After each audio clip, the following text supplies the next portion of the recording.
You've seen owls hunting at night. You know they are silent predators. But what about the barn owl on your screen? It achieves something that shouldn't be physically possible: absolute silence, almost 0 decibels.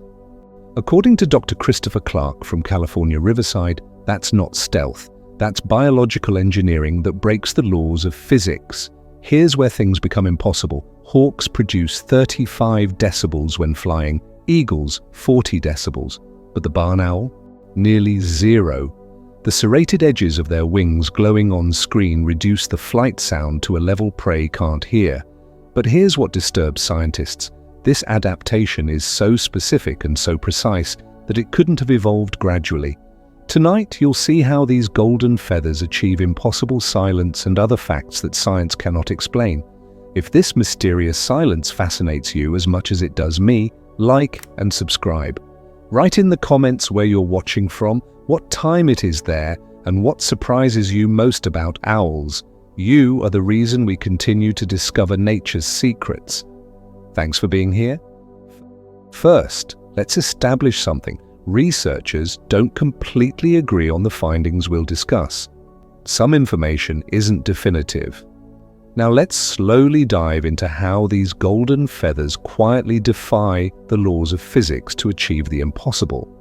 Picture a barn owl gliding 3 feet above your head.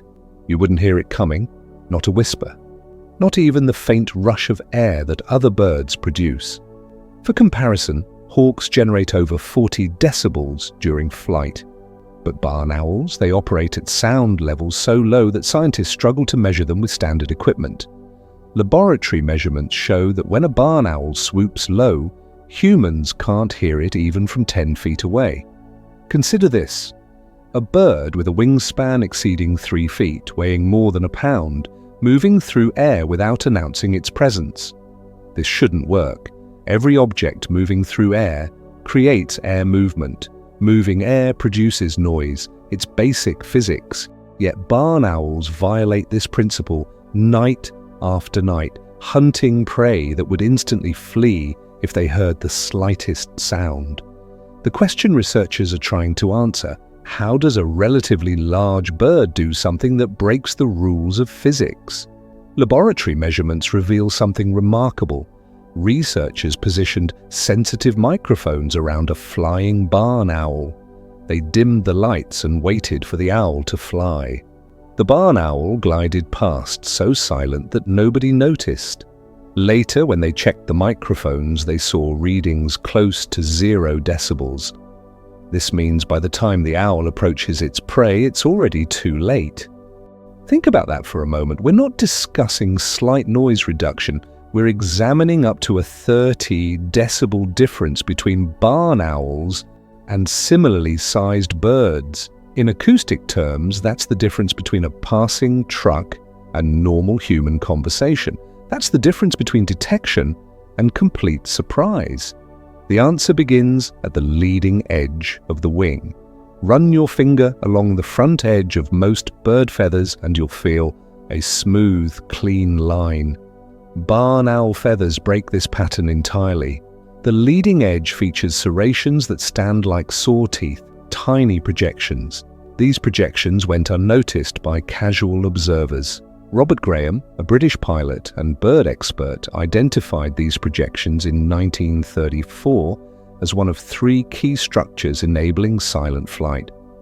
But identifying a structure and understanding its function are different things. For decades, we knew serrated structures existed. What we couldn't explain was how these tiny modifications worked. Understanding this requires first feeling the wing's texture. Now imagine running your hand across soft fabric. That's what touching a barn owl's wing feels like.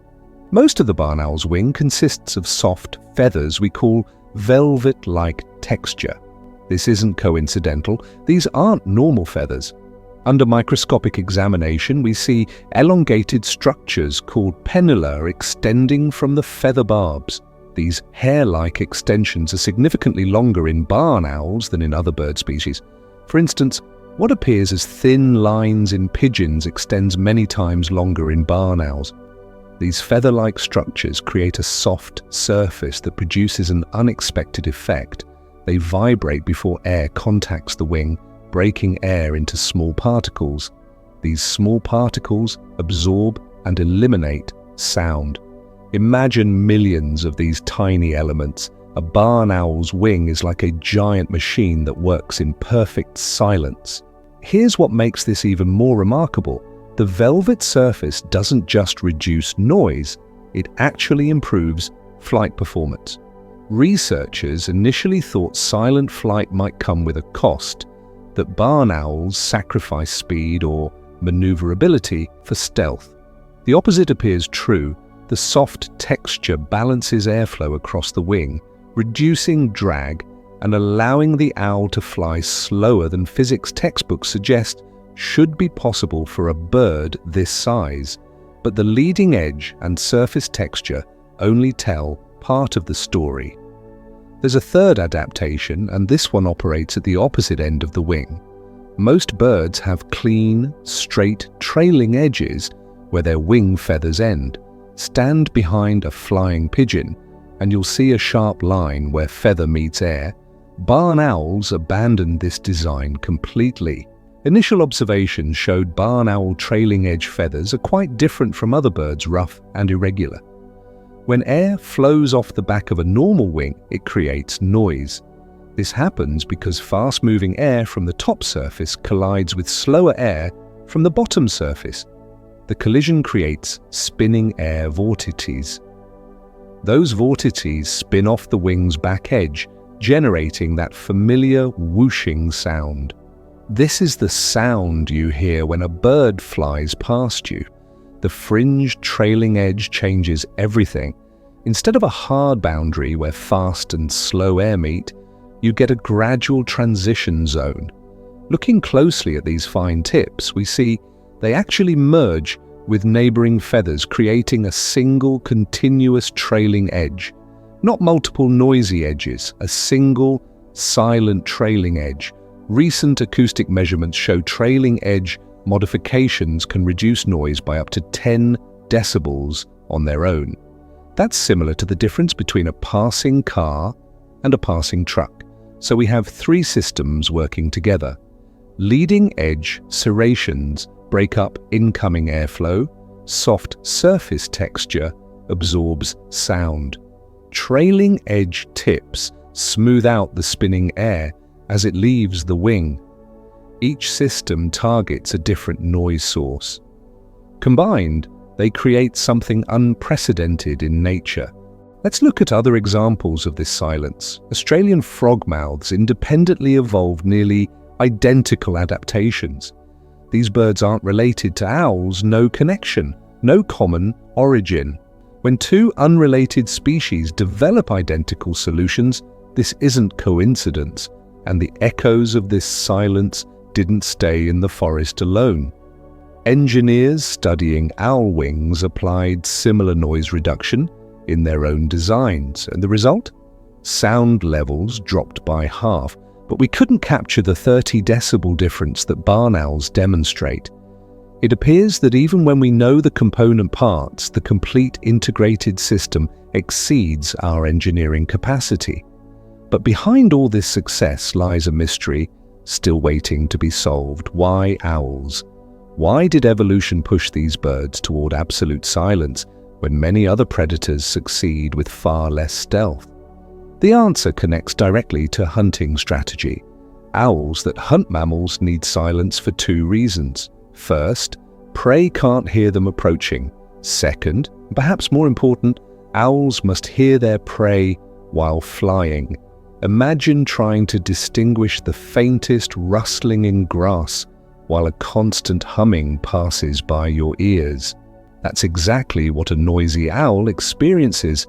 Every sound its wings produce masks the sounds prey make. Silent flight isn't just about stealth, it's also about maintaining your own hearing capability. We can also see how necessary this silence is by comparing different owl species. Tests on fish-eating owl species show dramatically reduced feather modifications.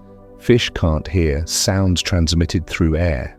Therefore, some owl species haven't evolved silent flight features, Yet, even with all this information, we're still missing something fundamental. Recent computer simulations reveal how barn owls actively manipulate their feathers during flight. Slow-motion video footage showed how barn owls make fine adjustments to wing angles with a single wing beat. This shows there are pieces we still don't know. The barn owl isn't just designed for silence. It actively creates silence. And we're only beginning to understand this fully, but silence is just the beginning, because flying silently in darkness isn't enough to find prey. You need to see it first. And barn owls sacrifice their eyes to solve this problem, literally.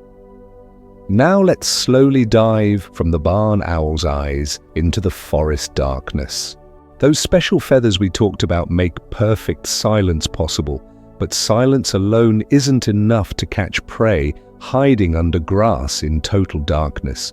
The barn owl needs something else, something that works when there's almost no moonlight and shadows swallow the landscape.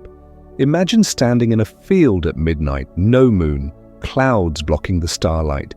You can barely see your hand in front of your face. 20 feet away, a mouse is moving through the grass. You hear nothing. You see nothing. Now imagine not only detecting the mouse's presence, but pinpointing its exact location. Humans can't do this. We simply lack the biological equipment. But barn owls can see in conditions 100 times dimmer than what we need. This is no small advantage. It's an entirely different level. Yet what puzzles scientists is this: the barn owl's eyes aren't as large as those of daytime hunters. Hawks have excellent vision. Eagles spot prey from vast distances, but no species comes close to matching the barn owl's low-light performance. So the difference isn't the size of the eye, it's how the eye works. When you look at the face of a barn owl, you notice its eyes immediately. Their size is remarkable. Together, the owl's two eyes take up at least 70% of its skull. Unlike human eyes, they don't sit loosely inside the skull. Their tubular shape provides a larger surface area. More surface area means more light-detecting cells to process the same scene. This allows the owl to focus on prey at longer distances, but this tube shape creates a problem we don't encounter. Human eyes move. We track objects by rotating our eyeballs within their sockets. Barn owls can't do this because the eye sits within a tube, and this restricts the bird's ability to move its eyes. The external muscles that control eye movement in other animals have weakened through evolution. They're nearly useless. This means a barn owl must move its entire head to change its field of view. Consider this trade-off for a moment. You sacrifice eye mobility for better light collection, but in return you get a neck that rotates 270 degrees. Yes, that's right. 270 degrees, almost a full circle. The benefit must have outweighed the loss, because barn owls aren't the only species that made this choice. Many nocturnal predators show similar adaptations. The question becomes, what makes the tubular eye worth losing eye movement despite that trade-off? The answer actually begins deep inside the eye. Inside your eye are two types of light-sensitive cells. Rod cells detect light and motion but cannot distinguish color. Cone cells allow color vision but require abundant light to function. Human eyes maintain a balance between the two. This ratio gives us good color perception during the day, while providing us with passable night vision at night. Barn owls completely reset this balance. Their retinas hold about 30 rod cells for every cone cell. Some studies believe the ratio is even higher in certain regions. The shift these cells create isn't subtle. They give owls extraordinary night vision even though they can't see colors very well. Scientists estimate that the barn owl's eye contains over 1 billion rod cells that detect light. For comparison, the human retina contains around 100 million total rods across its entire surface. While we're putting out our full capacity, the owl achieves this with only a small portion of its eye. This density difference explains why barn owls can detect movement in near total darkness, while we stumble around blind. But rod cells alone don't solve the problem. You can pack 1 billion light sensors into an eye, but if light doesn't reach them, it's useless. Evolution needed another innovation. This is where barn owl eyes reveal their hidden secret. On the inner surface of the eye, in a region most animals leave empty or fill with blood vessels, barn owls have a special layer that reflects light back. Think of it as a biological mirror positioned at the back of the eye. Light enters through the pupil, passes through the lens, and strikes the retina. Now we understand why the barn owl's eye is so large, so that even in dim light conditions, as much light as possible can enter the pupil. The special layer we mentioned captures light photons and bounces them back through the retina a second time. Each photon gets 2 chances to trigger a rod cell. It's like reading the same sentence twice to make sure you understand every word. The difference is that barn owls do this automatically with every photon continuously. This explains the eerie eye shine you see when you shine a flashlight at an owl at night. When light enters an animal's eye, the pupil appears to glow, but with owls it's different. That glow isn't something the owl produces, it's your own light reflecting off the special layer in the owl's eye. Different owl species produce different glow colors depending on the structure of their reflective layer. Barn owls usually produce a bluish-white reflection. Researchers estimate that the tapetum lucidum, the special layer, boosts the barn owl's night vision by about 70%. This is a massive improvement from a relatively simple structure, but it also creates engineering challenges. Compared with other species, barn owls see poorly in daylight. Studies also show that barn owls' visual processing may be highly complex, so much so that they can perceive different elements moving in the same direction, together a skill once thought to be uniquely human. Other research claims barn owls can locate prey even in pitch darkness darker than even the faintest light the human eye can distinguish. Practically, this means in a dense forest without moonlight, you cannot even see your own hand, but a barn owl flying overhead can see individual blades of grass move. It detects the slight difference in shadow created when a mouse's body blocks starlight. It compensates for its own motion in flight, tracks this shadow difference, and maintains an accurate mental map of the prey's location.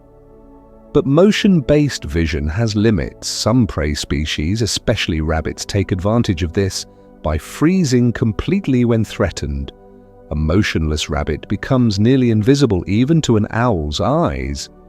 In our next video, we'll examine how the European rabbit perfected this hiding strategy against predators. But for now, let's get back to the owls. This extraordinary night vision creates a weakness most people never consider. Because barn owls optimized for darkness, they made themselves dependent on specific conditions. Those same adaptations that make perfect night hunting possible can work against them when conditions change. A rod-dominated retina means reduced daytime vision. Too much light essentially drowns the rod cells.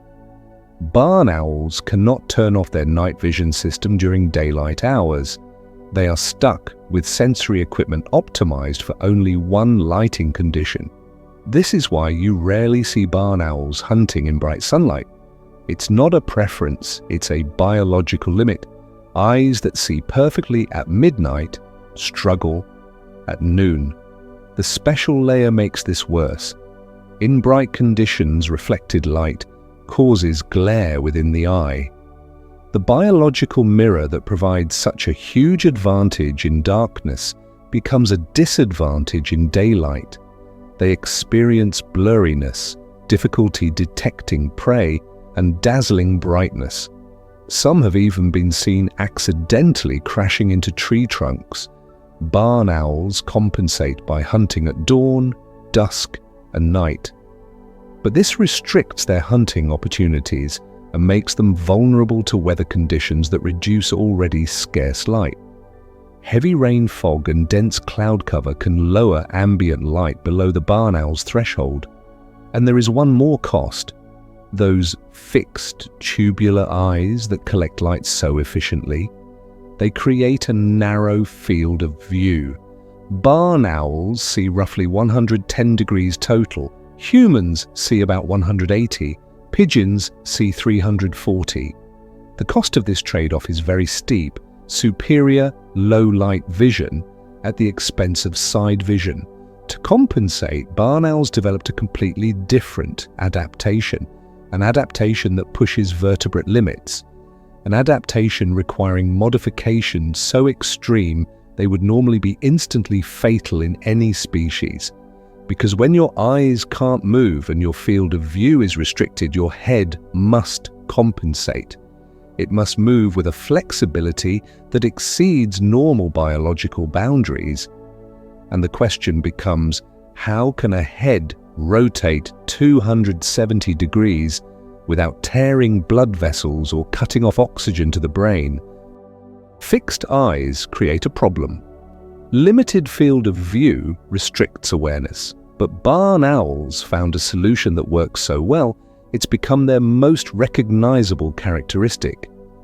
Turn your head as far left as you can, maybe 90 degrees if you're flexible. Try to go further and you'll feel tension in your neck, a clear biological limit. Your vertebrae, blood vessels, and spinal cord aren't designed for extreme rotation.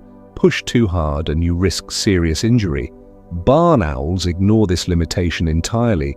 They rotate their heads up to 270 degrees in either direction from center. That's 3/4 of a full circle. We should talk about what makes this possible, because the adaptation isn't where most people assume. It's not about flexible bones or stretchy ligaments. The secret sits much deeper in the anatomy. A barn owl's neck contains 14 cervical vertebrae. Humans have 7. You might think doubling the vertebrae count automatically enables greater rotation, but that's incomplete reasoning.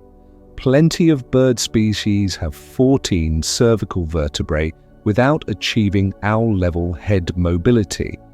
Ducks have that many, chickens too. Neither species approaches 270 degrees. The number of vertebrae matters less than how those vertebrae connect and move relative to each other. Researchers in Germany used X-ray fluoroscopy to watch living barn owls turn their heads. They recorded the natural movement patterns, then created detailed CT scans of the individual vertebrae to understand joint mechanics.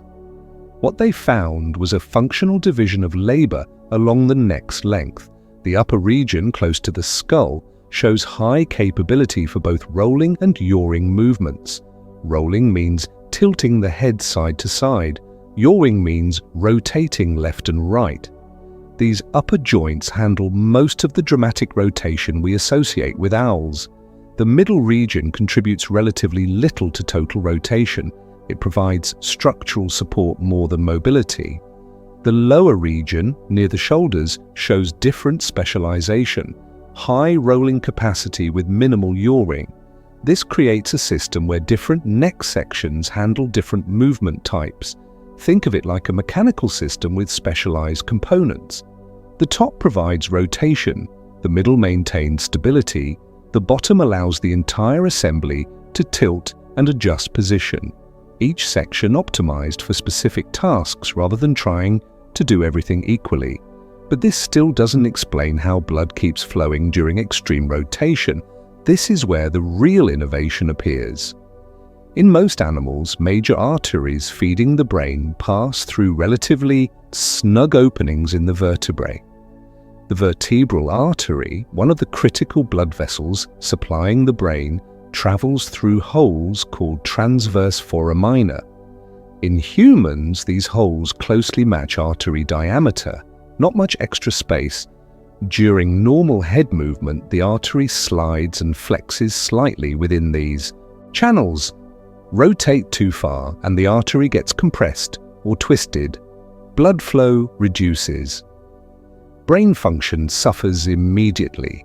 Barn owls redesigned this entire system. The transverse foramina in their cervical vertebrae are approximately 10 times larger in diameter than the vertebral artery passing through. 10 times. That creates enormous empty space around the artery, air pockets that act as cushioning during head rotation. The artery can move freely within these oversized channels without compression. 12 of the 14 cervical vertebrae show this adaptation. The enlarged openings appear throughout most of the neck length, protecting the vertebral artery across its entire path. When a barn owl rotates its head 270 degrees, the artery doesn't stretch or compress. It slides smoothly through the protective channels with room to spare. But there's a second detail that matters just as much. The vertebral artery enters the barn owl's neck higher than in other birds. Most species have this artery entering at the 14th cervical vertebra, the bottom of the neck. Barn owls shift the entry point up to the 12th vertebra. This provides additional slack in the system. The artery doesn't need to travel as far through the rotation zone. Less distance means less potential for complications during extreme head movements. We also find small vessel connections between the carotid and vertebral arteries. These connections, called anastomoses, are unusual in adult animals. They act like bypass routes. If head rotation temporarily reduces blood flow through one vessel, blood can reroute through the connection and maintain brain supply. This redundancy ensures continuous oxygen delivery even during the most extreme head positions. Perhaps the most elegant adaptation involves what happens at the base of the skull. In most vertebrates, arteries branch into progressively smaller vessels as they approach the brain. Each division reduces diameter. This is standard vascular architecture. Barn owls reverse this pattern in a specific location. Blood vessels at the base of the head, just under the jawbone, actually get larger and larger as they branch. They form expandable reservoirs. When researchers injected contrast dye into barn owl arteries and manually rotated the heads, they watched these reservoirs fill with fluid. The vessels expanded, pooling blood temporarily. This creates a buffer system. During extreme rotation, when some vessels might experience restricted flow, the reservoirs release stored blood to maintain brain function. The owl's large brain and enormous eyes demand constant energy supply. These blood reservoirs act like a battery, providing consistent power even when the charging system faces temporary disruption. The whole system works because multiple adaptations layer together. Oversized vertebral channels prevent compression. Higher artery entry points add slack. Anastomoses provide alternate flow paths. Blood reservoirs buffer temporary restrictions. No single adaptation enables 270-degree rotation. The complete package makes it possible. And we should mention the spinal cord itself. That critical nerve bundle running through the center of the vertebrae faces the same rotation challenges as blood vessels. The solution follows similar principles. The central canal carrying the spinal cord is substantially wider than the cord itself. Plenty of room for the cord to shift and adjust during head rotation without compression or damage. This matters more than it might seem initially. Spinal cord injury causes immediate paralysis. Even slight compression can disrupt nerve signals. Barn owls rotate their heads constantly during hunting, dozens of times per night, hundreds of times per week. The protection system can't fail, ever. Natural selection eliminated any owl lineage that didn't perfectly solve this engineering challenge. So why go through all this trouble? Why develop such complex adaptations for head rotation when other solutions might work? The answer connects back to those fixed eyes we discussed earlier. Barn owls traded eye mobility for superior light gathering. That trade required a compensatory adaptation. The head had to become more mobile to restore the sensory flexibility that fixed eyes removed. Evolution doubled down on one approach, rather than maintaining mediocrity across multiple systems. But head rotation solves more than just the vision problem. It directly enables another hunting adaptation we haven't fully explored yet. Because barn owls don't just see their prey in darkness, often they don't see it at all. The mouse stays hidden under grass or snow. Visual detection becomes impossible even with exceptional low-light vision. At that point, the barn owl switches to a different sense entirely, one that requires the head to point directly at the sound source, one that demands precise orientation to function properly. The 270-degree rotation isn't just about expanding visual range, it's about rapidly pointing an entirely different sensory system at prey location. That system relies on an anatomical asymmetry that seems like a mistake until you understand its purpose. That rotating head points somewhere specific, not randomly, not just to expand the visual field. It aims towards sound with precision most animals can't achieve. Picture yourself in a dark room with your eyes closed. Someone snaps their fingers. You can tell roughly which direction the sound came from, left or right, maybe front or back. But pinpointing the exact location, the precise spot where that sound originated, nearly impossible. Our ears sit symmetrically on our heads. We get basic directional information from the time difference between when sound reaches each ear. A sound from the left hits the left ear slightly before the right. Our brain processes that tiny delay and estimates direction. Barn owls need more than estimates. A mouse rustling through grass doesn't stay still. It moves constantly. The owl flying overhead has one chance to strike accurately, miss by a few inches, and the prey escapes. There's no second attempt. The element of surprise is gone. So barn owls evolved something unusual. Their ears don't match. The left ear opening sits higher on the skull than the right. During flight, the left ear receives sounds from below, while the right ear picks up sounds from above. This asymmetry isn't subtle. In some barn owl specimens, the difference in vertical positioning is immediately obvious, even to casual observers looking at the skull structure. The ear openings themselves hide behind feathers. You can't see them by looking at a barn owl's face.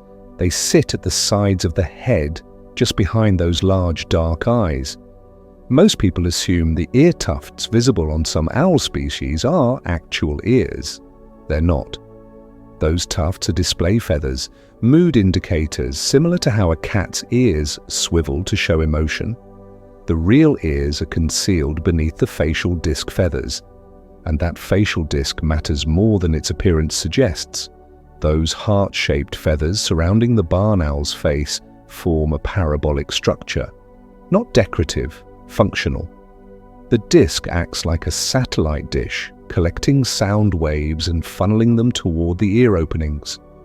A barn owl can adjust the shape of this disc using specialized facial muscles, essentially focusing its hearing the same way you might cup your hands behind your ears to hear better. The stiff feathers forming the facial ruff create a curved wall around the face. This ruff reflects sound, increasing the surface area over which the owl collects acoustic information. Studies show the ruff boosts sound sensitivity by roughly 20 decibels. That's a substantial amplification from a passive feather structure. The symmetry or asymmetry of the ruff matches the ear positioning. In barn owls, subtle differences exist between the left and right sides of the facial disc, corresponding to the asymmetrical ear placement beneath. When sound waves hit this collection system, they travel through the ear canal to reach the eardrum.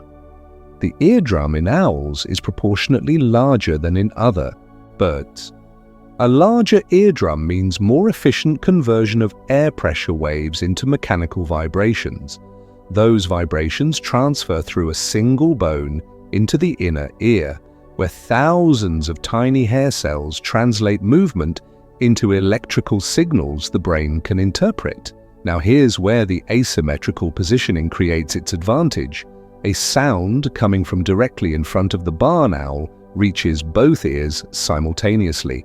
Same volume in each ear, same timing, but a sound from below the owl's sight line hits the right ear slightly louder and sooner than the left. A sound from above does the opposite. The barn owl's brain processes these differences instantly, creating a mental map of exactly where the sound originated. Not just left or right, not just front or back. The owl knows elevation too. It can pinpoint a sound source in three-dimensional space using only audio information. Think about the precision this requires. The time difference between when a sound reaches one ear versus the other might be 30 millionths of a second, 30 microseconds. Barn owls detect and process this timing difference continuously while flying. They're essentially running constant triangulation calculations without conscious thought, the same way you breathe without thinking about it. Researchers discovered this capability through experiments in complete darkness. They trained barn owls to hunt mice in sealed rooms with zero light, no visual cues whatsoever. The owls caught mice consistently, striking with accuracy that would be impressive even with perfect vision. When scientists played recorded mouse sounds through speakers, barn owls oriented their heads toward the speaker location with remarkable precision. The birds were hunting by ear alone. The brain structures supporting this ability show clear specialization. The medulla, the brain region associated with hearing, is significantly more complex in barn owls than in other birds. A barn owl's medulla contains an estimated 95,000 neurons. A crow, by comparison, has around 30,000, 3 times fewer. This expanded neural architecture processes auditory information with resolution that approaches our visual system in some ways. Studies of barn owl brains reveal dedicated neural maps specifically for sound localization. The inferior colliculus and auditory nuclei contain what amounts to a coordinate system. Specific neurons fire when sounds come from specific locations. It's similar to having an internal compass that automatically points toward any noise. When researchers recorded from individual neurons while playing sounds from different positions, they found cells that only responded to sounds from, say, 15 degrees left and 20 degrees up. Other cells responded to different coordinates. Together, these specialized neurons create a complete spatial representation of the auditory environment. This system works in partnership with vision. The auditory space map aligns with visual processing regions. What the ears detect overlays with what the eyes see, creating unified sensory awareness. During daylight hunting, when both systems operate together, the barn owl gets confirmation from multiple sources. In darkness, the auditory system takes over completely, providing detailed spatial information without visual input. But this remarkable hearing ability depends on maintaining the asymmetry. Experiments where researchers temporarily equalized ear positioning showed dramatic drops in hunting accuracy. Owls with symmetrical ears, like screech owls or great horned owls, couldn't be trained to locate prey in total darkness the same way barn owls could. The asymmetry isn't optional. It's fundamental to the entire hunting strategy. The development of this asymmetry begins before hatching. Researchers studying barn owl embryos found that ear openings start in symmetrical positions early in development. Then, during specific embryonic stages, the left ear opening begins moving faster than the right. This differential growth creates the adult asymmetry. The skull itself remains symmetrical. Other anatomical markers stay balanced. Only the ears shift position. This suggests precise genetic control over a very specific developmental process. Different owl species show varying degrees of ear asymmetry based on their hunting strategies. Strictly nocturnal species that hunt primarily by sound have pronounced asymmetry. Species that hunt during daylight or in open areas where prey is visible show less asymmetry or none at all. Fish-eating owls, whose prey can't hear them approach through water, have largely symmetrical ears. The adaptation appears exactly where it provides survival advantage and disappears where it doesn't. The acoustic environment matters too. Barn owls hunting in grasslands face different challenges than owls hunting in forests. Vegetation reflects and absorbs sound differently. The owl's brain must account for these environmental variables when interpreting auditory information. Somehow they manage this calibration naturally. A barn owl that grows up hunting in fields can adjust to forest hunting and vice versa. And there's a detail worth considering about how this hearing works during actual flight. The barn owl isn't stationary when listening. It's moving through three-dimensional space, sometimes quite fast. This creates Doppler effects and changes the acoustic properties of incoming sounds. Yet the owl compensates automatically, maintaining accurate sound localization despite its own motion.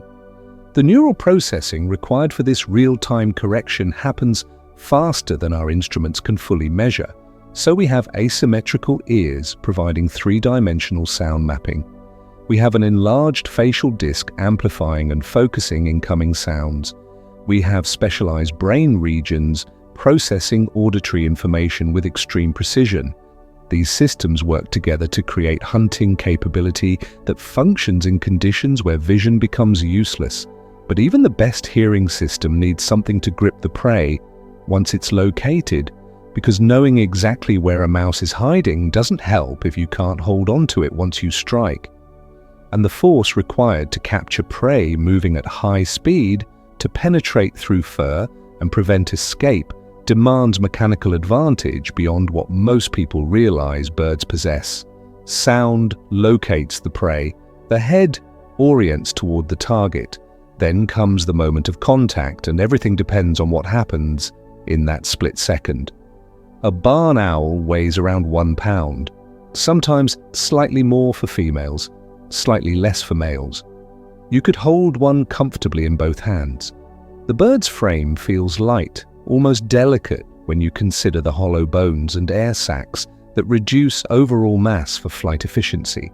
Yet this relatively small predator regularly captures prey that fights back with desperate strength, rats that bite, rabbits that kick, birds with sharp beaks and thrashing wings.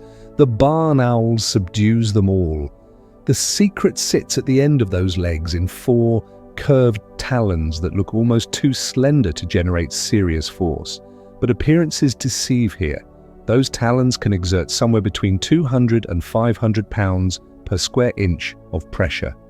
The exact measurement varies depending on the individual owl's size and the specific circumstances of the strike.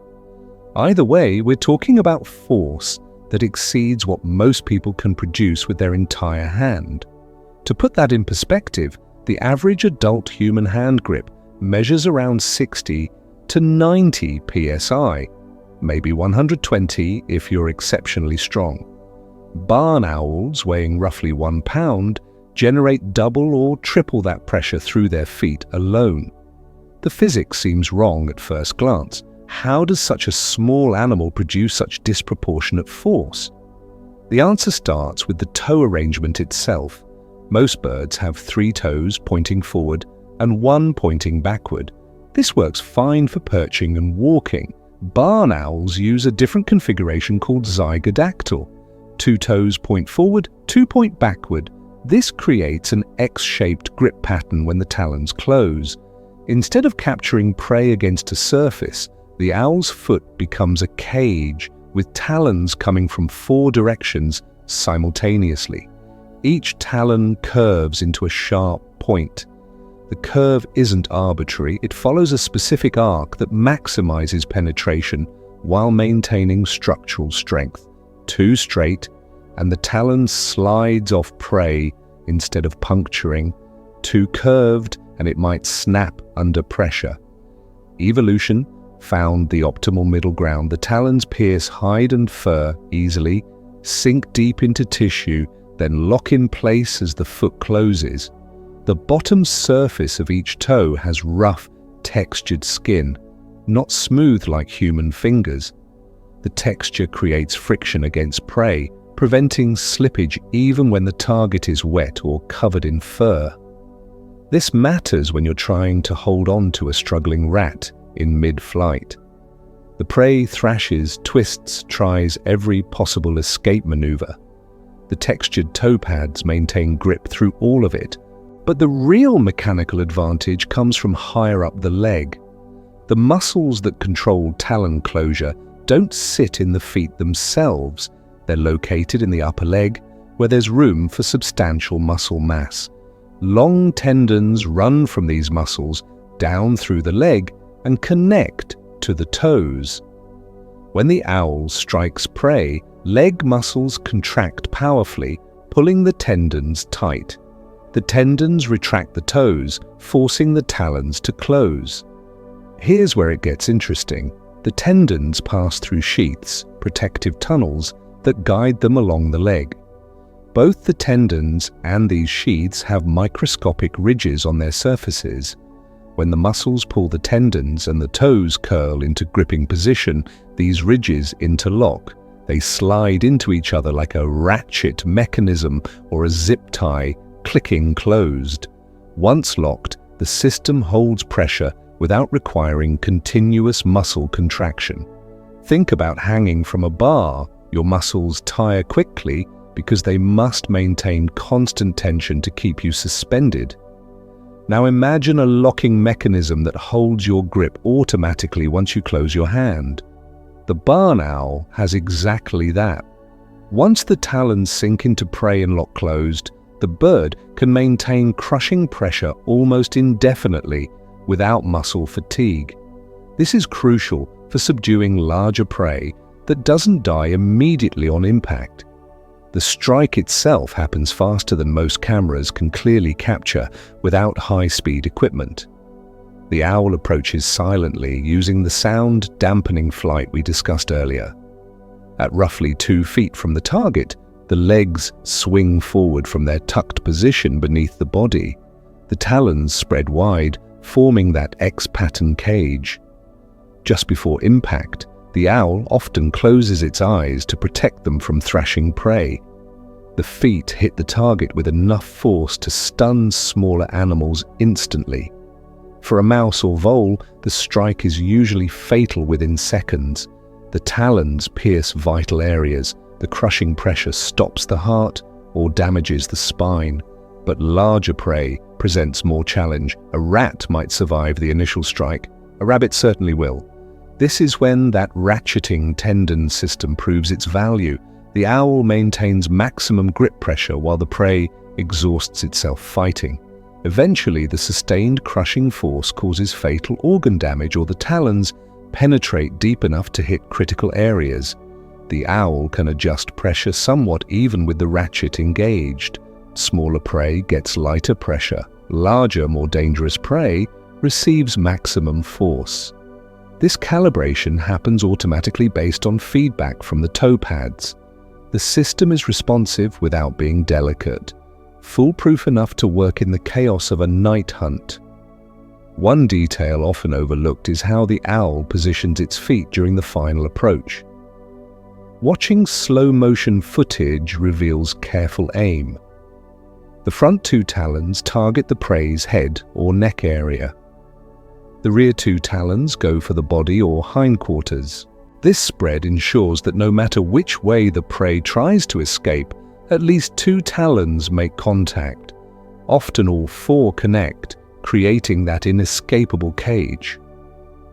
After the kill, the owl faces a different challenge. It needs to carry the prey somewhere safe to eat. The same talons that captured now must hold during flight. Dead prey doesn't struggle, but it adds weight and shifts the owl's center of balance. The ratcheting system again proves useful. The owl can fly with prey secured in its talons without dedicating muscle energy to gripping. All available strength goes toward flying with the added load. Larger prey sometimes can't be carried at all. A barn owl might catch a rabbit weighing 2 or 3 pounds, nearly as much as the owl itself. There's no flying with that load. The owl eats where it made the kill or drags the carcass to a more secure location on the ground. And this is riskier. Other predators might challenge for the meal, but the talons that made the capture also serve as formidable defensive weapons. A barn owl backed into a corner will flip onto its back, presenting all 8 talons toward the threat. The wear and tear on talons is constant.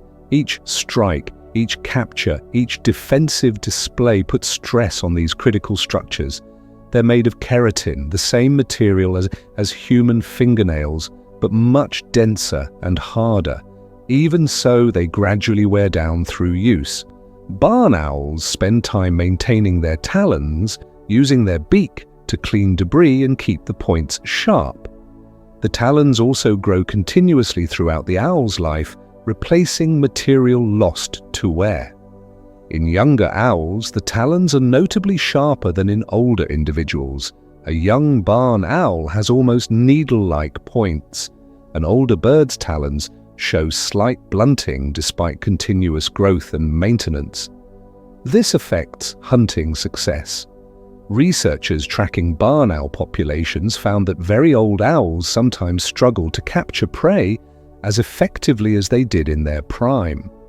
The talons still function, but that tiny decrease in sharpness makes penetration slightly less efficient. The entire system represents a balance point between competing demands. The talons must be sharp enough to penetrate, but strong enough not to break. The grip must be powerful, but not so extreme that the owl damages its own tendons. The ratchet mechanism must lock reliably, but also release when needed. Getting any of these factors wrong means starvation or injury. So the owl has these remarkable weapons, these talons capable of delivering crushing force far beyond what the bird's size suggests possible. But there's an interesting problem with being such an effective predator. You become very noticeable. Those talons, that hunting success, they mark you as a threat. Other animals notice, they react, they watch for owls. This creates a survival challenge that has nothing to do with catching prey and everything to do with not becoming prey yourself, because barn owls, despite their predatory capabilities, face dangers during daylight hours. Larger raptors see them as competition or food. Crows mob them relentlessly. The solution requires an entirely different kind of adaptation, one that makes the barn owl disappear in plain sight. Those talons make the barn owl a capable predator at night. During the day, the situation reverses. The hunter becomes vulnerable.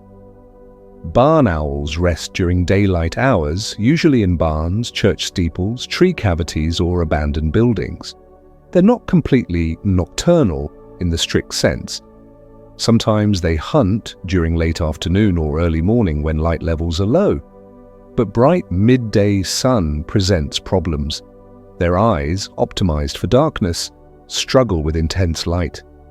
Their hunting advantages disappear, and other creatures that are active during the day see barn owls as targets.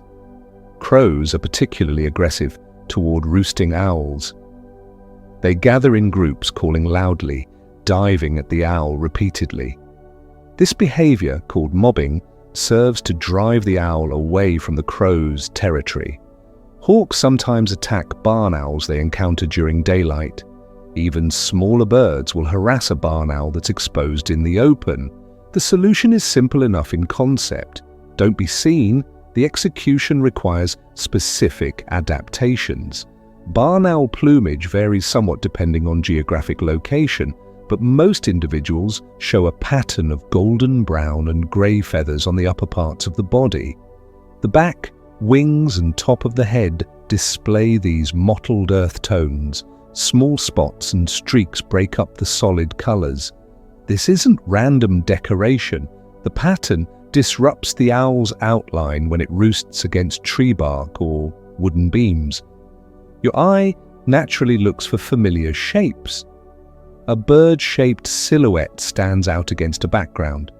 But if that silhouette is broken up by irregular patterns that blend with the surrounding texture, recognition becomes harder. The barn owl's back feathers accomplish this by matching the colours and patterns found in its typical roosting locations: old wood, tree bark, dried grass. These backgrounds contain similar browns, greys and golden tones with natural variation and texture. The underside of the barn owl shows a completely different pattern. The breast and belly feathers are white or pale cream, often with scattered dark spots. This seems counterintuitive at first. Wouldn't white feathers make the bird more visible? The answer depends on the viewing angle. When a barn owl flies overhead at dusk or night, an observer on the ground looks up at the pale underside. That pale coloration blends with a lighter sky, even when the sky is dark. It's harder to spot than a dark underside would be. This pattern, light below and dark above, appears throughout the animal kingdom. Fish show it, sharks have it. Many birds and mammals use the same basic design. The technical term is countershading. It works because lighting in nature typically comes from above. Objects lit from above show a bright top surface and darker bottom surface due to shadows. An animal with dark upper parts and light lower parts counteracts this natural shading pattern, making its body appear flatter and less three-dimensional. Less obvious, but camouflage requires more than just color matching. The barn owl's behavior plays an equally important role. When roosting during the day, barn owls position themselves against vertical surfaces, tree trunks, wall corners, places where the background texture already contains vertical lines and shadows. The owl orients its body to align with these existing patterns. It stands still, completely motionless, no head movements, no shifting feet, just absolute stillness. This stillness is crucial. Your eye detects movement before it recognizes shape. A perfectly camouflaged animal that moves gives itself away instantly. Barn owls understand this instinctively. They can remain frozen in position for hours if necessary. Even when something approaches their roosting spot, the owl's first response is to compress its feathers against its body, making itself appear slimmer. The bird stretches upward slightly, elongating its silhouette to match vertical elements in the background. The facial disc, so prominent when the owl is active and hunting, can be partially flattened during the day. The owl adjusts the feathers to reduce that distinctive heart-shaped outline. The effect makes the face look less owl-like, more like an irregular patch of bark or a broken tree limb. From a distance, the transformation is remarkably effective. Younger barn owls show slightly different plumage than adults. Juvenile feathers have more buff coloring, more barring on the chest and belly. These markings fade as the bird matures. The progression from juvenile to adult plumage happens gradually through successive molts. Feathers don't all replace at once. The owl sheds and regrows them in stages, maintaining flight capability throughout the molting process. This also means the camouflage pattern is never completely absent. Even while molting, the owl retains enough feathers to maintain its concealment. Geographic variation adds another layer to the camouflage strategy. Barn owls in different regions show subtle differences in base coloration. Populations in darker, more heavily forested areas tend toward darker plumage overall. Owls in lighter, more open habitats show paler coloring. The variation matches the local environmental conditions. This suggests that camouflage effectiveness creates selection pressure. Owls with plumage that matches their specific habitat survive better and produce more offspring. Over time, local populations shift toward the optimal coloration for their particular environment. There's also variation between individuals in the same population. Some barn owls are darker, some lighter, some show more spotting on the underside, others less. This individual variation might seem to work against camouflage, but it actually provides flexibility. Different roosting locations present different backgrounds. An owl with slightly darker plumage might blend better against one type of wood, while a lighter individual matches a different background more effectively. The population as a whole maintains options. Female barn owls typically show more spots on their underside than males. The spots are also larger and darker in females. This sex difference is consistent enough that experienced observers can often identify an owl's sex just by looking at the chest spotting pattern. The reason for this difference isn't entirely clear. It might relate to different behavioral patterns between males and females during breeding season, or it could be a side effect of other physiological differences that happen to correlate with plumage variation. The feathers themselves have structural properties that support camouflage beyond just color. The way they overlap, the angle at which they lie against the body, these details affect how light reflects off the bird's surface. Smooth, aligned feathers create a more uniform appearance.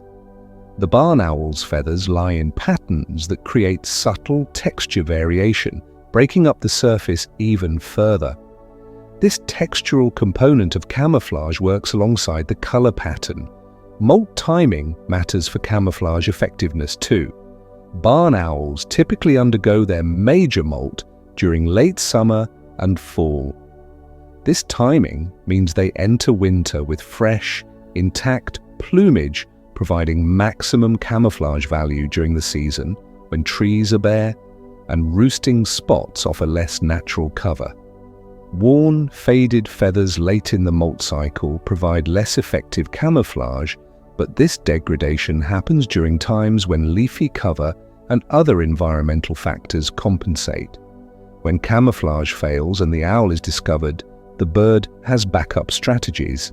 The initial response is that motionless pose we mentioned. If the threat continues approaching, the owl might flush from its roost and fly to a new location.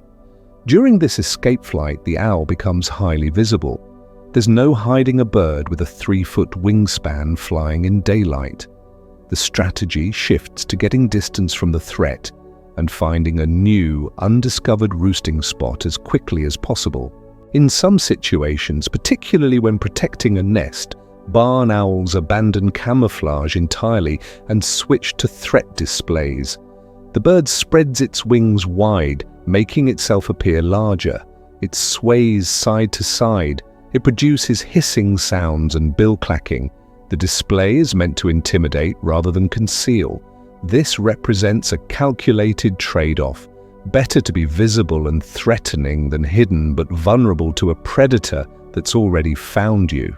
The effectiveness of barn owl camouflage is difficult to measure directly, but indirect evidence suggests it works well enough. Roosting barn owls often go unnoticed by humans walking quite close to them.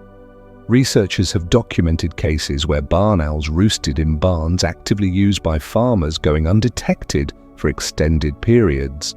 The birds remain hidden despite regular human activity just a few meters away, so the plumage provides concealment during vulnerable daylight hours. The behavior reinforces the visual camouflage.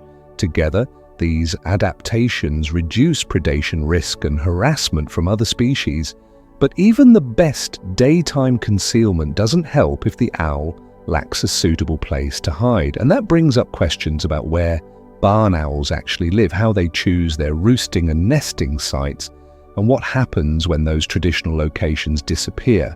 Camouflage helps during the day, But the barn owl needs somewhere to go when daylight comes, a safe place to rest, to digest food, to wait for darkness to return. Barn owls don't build nests the way many other birds do. They don't gather twigs and weave them into structures. They don't line cavities with soft grasses or moss. Instead, they find existing spaces that meet their needs and simply move in. A hollow in a tree, a gap in a cliff face, the upper floor of an old barn, the bell tower of a church. Any dark, enclosed space with room to roost and eventually raise young. The name barn owl comes from this preference for human structures. Barns provide ideal conditions in many ways. They're dark inside during the day. They have high ledges and corners where an owl can perch undisturbed. The gaps in barn walls and doorways allow easy entrance and exit, and barns often attract rodents drawn to stored grain. The owl's food source lives in the same building where the owl roosts. Convenient. Before humans built barns and churches and grain silos, barn owls used natural cavities. Large, hollow trees were the primary option in forested areas. Rock crevices and cave mouths worked in regions with cliffs and exposed stone. The birds are adaptable. They'll use whatever protected space they can find that offers the right characteristics. Darkness, shelter from weather, some elevation above ground level, protection from predators that can't climb or fly. Tree cavities form when branches break off and the exposed wood begins to rot. Woodpeckers excavate holes that later expand through decay. Lightning strikes create openings. Over decades, a tree might develop multiple cavities at different heights and sizes. Barn owls prefer cavities large enough for an adult to turn around inside comfortably. The entrance doesn't need to be particularly large. A gap 6 inches across is sufficient. The owl can squeeze through surprisingly small openings. The interior of the cavity matters more than the entrance size. Once inside, the owl needs enough floor space to sit without being cramped. If the cavity will be used for nesting, there needs to be room for eggs and eventually growing chicks. A space roughly 2 feet across and 2 feet deep works well. Smaller cavities get used for roosting but not breeding.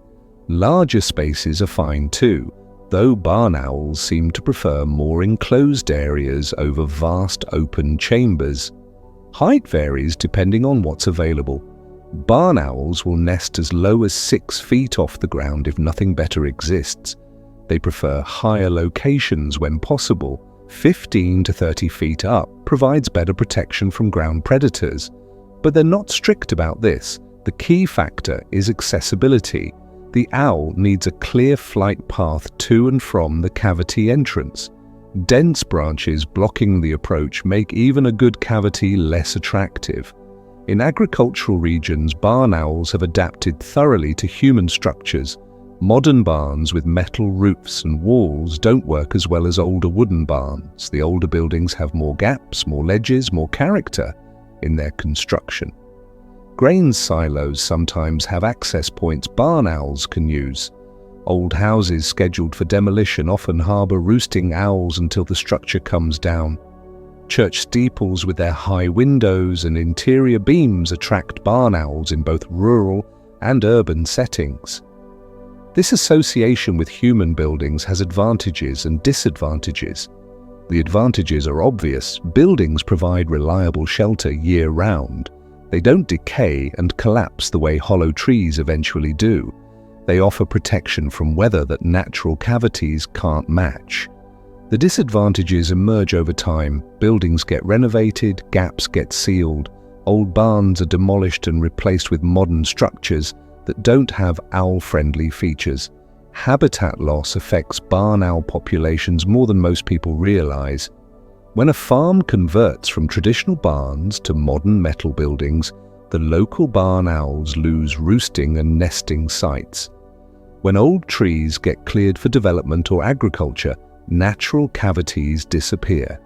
The owls must find new locations and suitable sites become increasingly scarce in heavily developed areas. Some conservation efforts focus specifically on providing artificial nest sites. Wooden nest boxes designed for barn owls can substitute for natural cavities. The boxes need specific dimensions. Too small and the owls won't use them. Too large and they don't provide the enclosed feeling barn owls prefer. A floor, roughly 18 inches square and 24 inches of interior height, works well. The entrance hole should be about 4 inches across, positioned near the top of one side. Placement matters for these artificial boxes. They should be mounted at least 12 feet high, preferably higher. The box should face away from prevailing winds. Some shade during the hottest part of the day helps, but the box shouldn't be in deep shade all day. Barn owls like some warmth. The box needs to be firmly attached. A swaying, unstable box won't attract owls. They want solid, reliable structure. Barn owls show some territorial behavior around their nesting sites. A pair will defend the immediate area around their cavity against other barn owls. The defended territory isn't large, maybe 50 to 100 yards around the nest site. Beyond that boundary, barn owls from neighboring territories might hunt in the same general area without conflict. The territoriality focuses on the nest itself rather than the broader hunting range. Males and females both participate in territory defense, though males tend to be more aggressive about it. When another barn owl approaches too close to an occupied nest site, the resident male will fly out to intercept. Sometimes this involves aerial displays. The defending bird flies at the intruder, occasionally making physical contact. Usually the intruder leaves before things escalate. Serious fights are rare. The energy cost of fighting makes it a poor strategy unless absolutely necessary. Once a barn owl pair establishes a good nesting site, they often return to it year after year. The same cavity or barn loft might host barn owls for decades, with different individuals using it as older owls die and younger ones take over. This site fidelity makes sense. Finding a quality nesting location takes time and carries risk. If you have a site that works, why search for another? The habitat around the nesting site determines how well the owls can survive. Barn owls need open hunting areas within flying distance of their roost. Grasslands are ideal. The grass provides cover for rodents while remaining short enough that the owls can detect prey movement. Agricultural fields work well too, especially fields with ground cover between crop rows. Pastures with scattered trees offer good hunting habitat. Heavily forested areas don't support barn owls well. The dense canopy blocks the owls' flight paths. The understory vegetation makes it hard to spot and catch ground-dwelling prey. You find barn owls along forest edges where trees meet open ground, but rarely deep inside mature forests. Other owl species specialize in forest hunting. Barn owls need open space. Wetlands and marshes attract barn owls in some regions. The combination of water, vegetation, and abundant rodent populations creates good hunting conditions. The owls roost in trees or structures at the wetland edge and hunt over the marsh during night hours.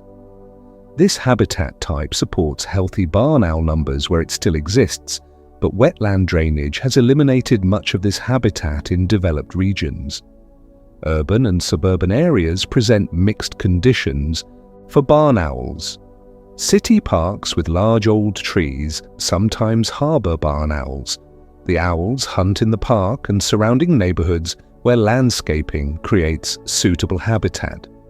Urban rodent populations can be quite high, providing ample food. But urban areas also have many hazards. Cars kill owls that hunt near roads. Poisoned rodents kill owls that eat them. Building collisions happen when owls fly through areas with lots of glass windows and artificial lighting. The transition from wild habitat to human-modified landscape happened gradually over centuries. Barn owls adapted as conditions changed. They shifted from natural cavities to buildings. They learned to hunt in agricultural areas. They adjusted their behavior around human activity. This flexibility allowed barn owls to remain common in many regions, even as landscapes transformed dramatically. But that flexibility has limits. When suitable habitat drops below certain thresholds, barn owl populations decline. When nesting sites become too scarce, breeding success falls. When pesticide use eliminates prey populations, the owls starve. The species' ability to adapt to human presence doesn't make them immune to habitat degradation. It just means they persist longer than species that can't adjust. Some populations have declined significantly in recent decades. Others remain stable. The variation depends largely on local land use patterns. Regions that maintain traditional farming practices with old buildings and diverse field types support healthy barn owl numbers. Regions that converted to intensive monoculture agriculture with modern structures see declining populations. The barn owl's relationship with its habitat, with the spaces it needs to survive, shows how adaptable these birds can be while also revealing their vulnerabilities. They make use of what's available, but they still need certain basic conditions. Remove those conditions and the owls disappear, regardless of how well they might adapt in other ways. And in those places they still inhabit, in those barns and tree cavities and church towers, the owls do more than just roost and hunt. They communicate. They call to each other through the darkness, using sounds that don't match what most people expect from an owl. Those roosting sites stay quiet during the day, but when darkness settles, the sounds begin. Most people think owls hoot. The classic hoo-hoo sound appears in movies and books whenever a night scene needs atmosphere. But barn owls don't hoot at all. They produce a completely different set of vocalizations that sound nothing like what you'd expect from an owl. The most common barn owl sound is a screech, not a brief, sharp cry, a long drawn-out shriek that carries across open fields for considerable distances. It's somewhat eerie if you're not expecting it. The sound lasts several seconds, starting at one pitch and often sliding downward slightly. People who hear it for the first time without seeing the bird sometimes think it's a person or animal in distress. This screech serves multiple purposes. Males use it to advertise their presence during breeding season. The call essentially announces, "I'm here, this is my territory, and I'm looking for a mate." The sound carries well across the open habitats where barn owls hunt. A male calling from his nest site can be heard by females flying half a mile away or more. The distance depends on wind conditions and background noise, but the screech is designed to travel. Females respond with their own vocalizations, though typically quieter than the male's advertising call. The exchange helps the birds locate each other in darkness across large areas. Once a pair has formed, they continue using calls to maintain contact. If one bird is at the nest while the other hunts, occasional calls keep them aware of each other's location. During courtship, the vocal exchanges become more frequent. The male calls repeatedly from potential nest sites, trying to attract the female's interest. If she approaches, he switches to different vocalizations, softer sounds, less harsh than the long-distance screech. These close-range calls happen when the birds are near each other, often during courtship feeding, when the male brings prey to the female. Barn owls also produce hissing sounds. This comes from both adults and young birds. An adult barn owl disturbed at its roost might hiss as a warning. The sound is defensive rather than aggressive. It means, "I'm aware of you, stay back." Nestlings hiss when they're hungry, especially as they get older and more demanding. A nest full of young barn owls waiting for parents to return with food creates quite a chorus of hissing. Bill clacking adds another element to the barn owl's sound repertoire. The bird rapidly snaps its beak together, creating a sharp, clicking noise. This usually happens when the owl feels threatened. Combined with a threat posture, wings spread wide and body swaying, the bill clacking serves as a warning display. Most potential threats understand the message and back off. Then there are the quieter sounds, soft chirps and twitters that barn owls use during close interactions. Mated pairs communicate this way when they're together at the nest. The sounds are gentle, almost conversational. Nothing like the dramatic screech or the defensive hiss. These quiet vocalizations happen between birds that know each other, serving to maintain the pair bond and coordinate behavior. Young barn owls develop their vocalizations gradually. Newly hatched chicks make simple peeping sounds. As they grow, the peeps become louder and more insistent. By the time they're several weeks old, they produce recognizable hissing calls demanding food from returning parents.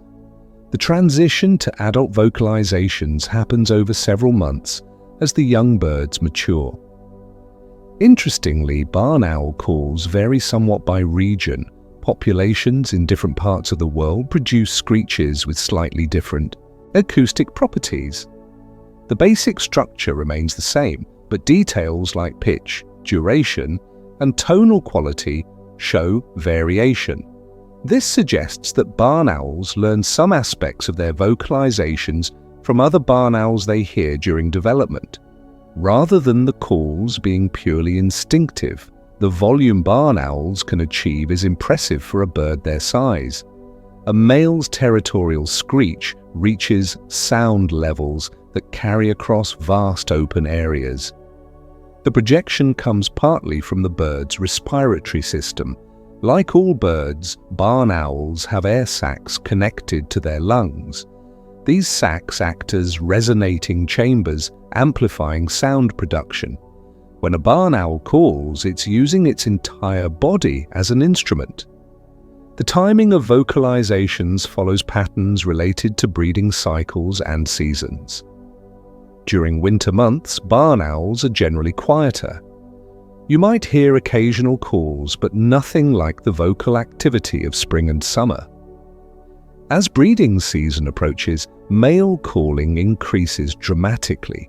The peak vocal period corresponds with courtship and early nesting. Once eggs are laid and incubation begins, calling decreases somewhat. Weather affects calling behavior too. Barn owls are less vocal during heavy rain or strong winds. The conditions make sound transmission less effective, and the birds probably conserve energy rather than calling when the calls won't carry properly. Clear, calm nights bring more vocalizations. The sounds travel farther, making calling a more effective communication strategy. Moonlight has an interesting relationship with barn owl activity and vocalizations. You might expect owls to be most active on the darkest nights. Actually, barn owls often hunt more successfully when there's some moonlight. The extra light helps them spot prey while still maintaining their advantage over prey that can't see as well in dim conditions. Calling patterns tend to peak during periods with partial moonlight rather than completely dark nights. Human activity influences barn owl vocalizations in some areas. Barn owls nesting near human habitation sometimes adjust their calling times to avoid peak human noise periods. They might call more during late night hours when human activity dies down. This behavioral flexibility helps barn owls coexist with people, though it also means the birds expend energy adapting to human schedules. Recording and analyzing barn owl calls has become easier with modern technology. Researchers can now deploy automated recording devices in barn owl habitat and capture hours of vocalizations. Analysis software can pick out barn owl calls from background noise and catalog them. This helps track barn owl presence in areas where visual surveys are difficult. If the calls are there, the birds are there. Some conservation efforts use call playback to attract barn owls to areas with suitable habitat but no current population. Playing recorded male calls from a nest box can sometimes attract a female looking for a mate and territory. If she settles in, she might attract a male naturally, establishing a new breeding pair in habitat that was previously unoccupied. The emotional content of barn owl vocalizations remains somewhat mysterious. We can identify the context where different calls occur: territorial advertising, courtship, alarm, begging for food. But whether barn owls experience something like emotions that drive these vocalizations, or whether the calls are purely mechanical responses to specific situations, that's harder to determine. The birds behave as though the calls matter to them, but translating that into emotional experience requires speculation.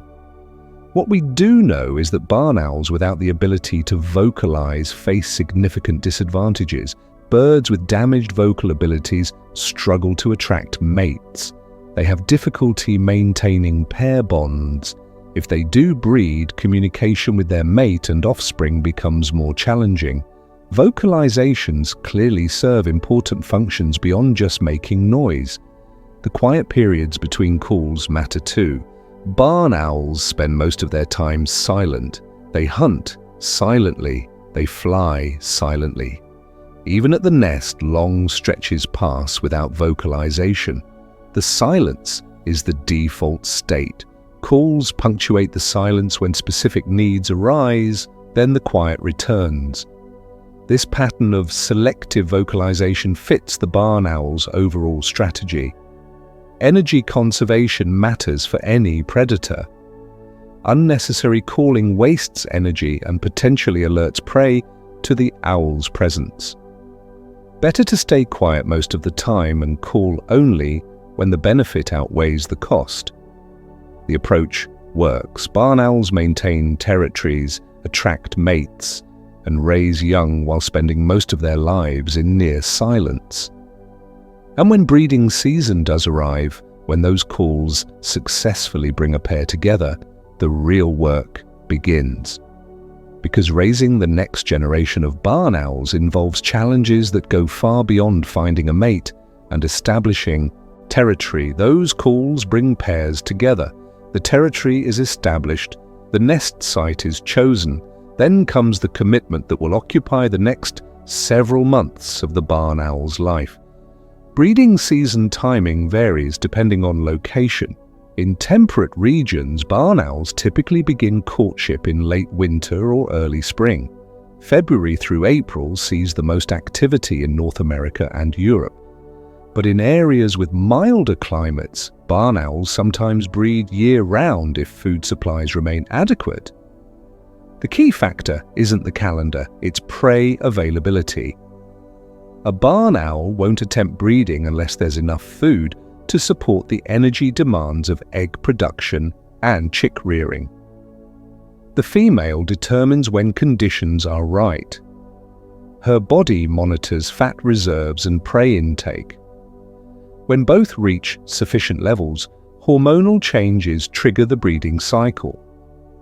The male's courtship efforts matter, but the female makes the final decision about timing. She'll only accept mating when her body confirms that resources can support reproduction. Eggs appear one at a time rather than all at once. The female lays an egg every 2 or 3 days until the clutch is complete. Clutch size ranges from 3 to 11 eggs, with 4 to 7 being most common. The variation depends on prey abundance during the laying period. In years when rodents are plentiful, females produce larger clutches. Lean years result in fewer eggs. This flexibility allows barn owls to match reproductive effort to available resources. The eggs themselves are white, roughly oval, about 1.5 inches long, pure white without markings or spots. The female begins incubating as soon as the first egg is laid, which means the eggs hatch at different times, following the same staggered pattern in which they were laid. This asynchronous hatching creates an age hierarchy among the chicks that has significant effects on their development and survival. Incubation lasts approximately 30 to 32 days per egg.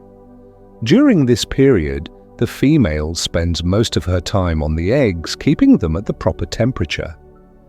She has a brood patch, an area of bare skin on her belly with increased blood flow. This patch makes direct contact with the eggs, transferring body heat efficiently. The male hunts during incubation and brings food to the female at the nest. She depends entirely on his hunting success for her nutrition while she incubates. We should understand what's happening inside those eggs during incubation. The developing embryo grows from a tiny cluster of cells into a complete chick over those 30+ days. The transformation requires precise temperature control. Too cold and development slows or stops. Too hot and the embryo dies. The female maintains eggs at roughly 99 to 100 degrees Fahrenheit consistently throughout incubation. Humidity matters too. The eggs lose moisture through their porous shells over the incubation period. This creates an air cell inside the shell that the chick will use during hatching. Too much moisture loss and the egg dehydrates. Too little and the air cell doesn't form properly. The female instinctively adjusts her behavior to maintain proper conditions, though she has no conscious understanding of the embryology involved. The first egg hatches, while others in the clutch still have days or even weeks of incubation remaining. The newly hatched chick is tiny, covered in white down, eyes closed, completely helpless. It weighs roughly 1/2 ounce. The second chick hatches a few days later. Then the third. The staggered hatching creates chicks of different sizes and developmental stages, all in the same nest. This size difference among siblings matters when food becomes limited. The oldest, largest chick gets fed first. It's stronger, more active in begging for food. If the parents bring enough prey, all chicks get fed adequately.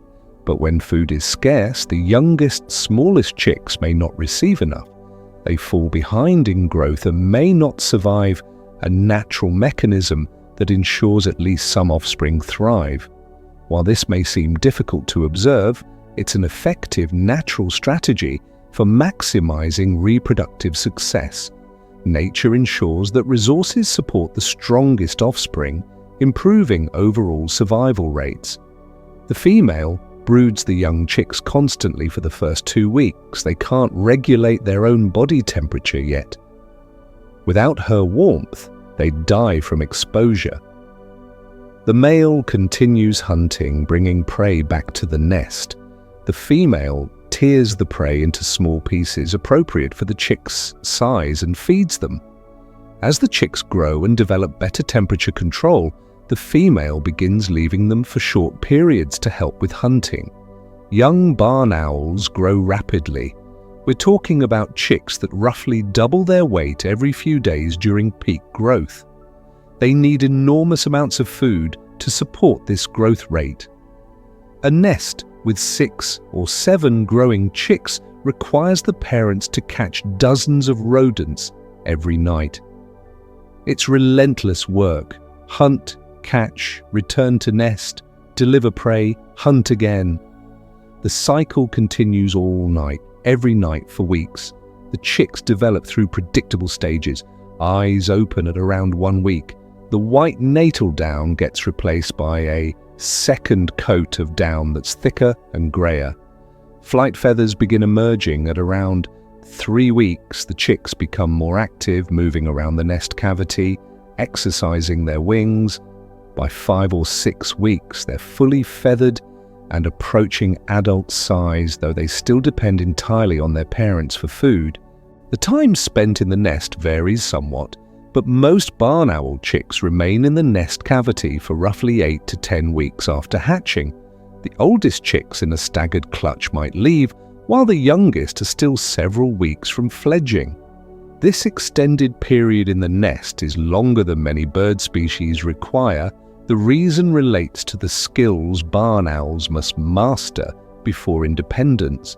Flying is just the beginning. They need to learn hunting techniques that take time to develop. When chicks first leave the nest, they can fly, but not well. Short, clumsy flights from branch to branch or around the interior of a barn. They still return to the nest to sleep and to receive food from parents.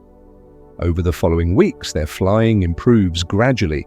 Stronger wing muscles, better coordination, increased endurance. But flying ability develops faster than hunting ability. Learning to hunt takes considerably longer. The young owls watch their parents. They make practice strikes at leaves or sticks or other non-prey objects. Eventually, they attempt actual hunts, usually with poor success at first. Many early hunting attempts fail. The prey escapes. The owl misjudges distance or timing, but persistence and practice slowly improve success rates. Parents continue supplementing their diet during this learning period, though the amount of provided food decreases over time. Full independence typically comes at around 12 to 14 weeks after fledging. By this point, the young owls can hunt well enough to sustain themselves. Parent-offspring bonds weaken. The young birds disperse from their natal territory to find their own hunting areas and eventually their own mates. Some disperse just a few miles, others travel 50 miles or more before settling. The variation depends partly on habitat availability and partly on individual variation in dispersal behavior. Not all chicks survive to independence. Natural challenges including predation, food scarcity, disease, and accidents affect survival rates, a natural part of wildlife population dynamics. In good years with abundant prey, most chicks might survive. In difficult years, losses can be substantial. Over the long term, barn owl reproductive strategy balances high potential output with variable survival rates. The parents themselves face costs from breeding. The energy expenditure during the breeding season is enormous. Hunting for a family requires far more effort than hunting for oneself. The female's body depletes its reserves during egg production and incubation. Both parents lose weight during the intensive chick-rearing period. They emerge from successful breeding seasons in poorer physical condition than they entered. This cost affects future survival and reproduction. Barn owls that breed successfully one year might skip the next year if their bodies need recovery time. Or they might breed again but produce smaller clutches. The birds balance current reproduction against future survival and breeding opportunities. Evolution favors strategies that maximize lifetime reproductive success, not just success in any single breeding attempt. Some pairs stay together across multiple breeding seasons. Others separate after one season and find new mates the following year. The factors determining pair bond duration aren't entirely clear. Breeding success plays a role. Pairs that successfully raise chicks together are more likely to repair the next season. But individual variation matters too. Some barn owls seem more inclined toward long-term pair bonds, while others readily switch partners. Through all of this, through the courtship and egg-laying and incubation and feeding and teaching, the barn owl's specialized adaptations continue working in the background. the silent flight that lets parents hunt without alerting prey, the acute hearing that pinpoints rodents in darkness, the powerful talons that secure food for hungry chicks. Every adaptation we've discussed contributes to reproductive success, but there's one element we haven't fully explored yet: the way barn owls move through the air itself. Because flight isn't just transportation for these birds. It's the foundation that makes everything else possible. The question is how they manage to fly so slowly, so precisely, so efficiently that hunting becomes feasible in conditions where other predators would fail. Those young owls learning to fly face a challenge that seems simple but isn't. Moving through air requires more than just flapping wings. It requires understanding forces we can't see, responding to air currents we barely notice, making constant adjustments that happen too quickly for conscious thought. Watch a barn owl in flight, and you notice something unusual compared to other birds.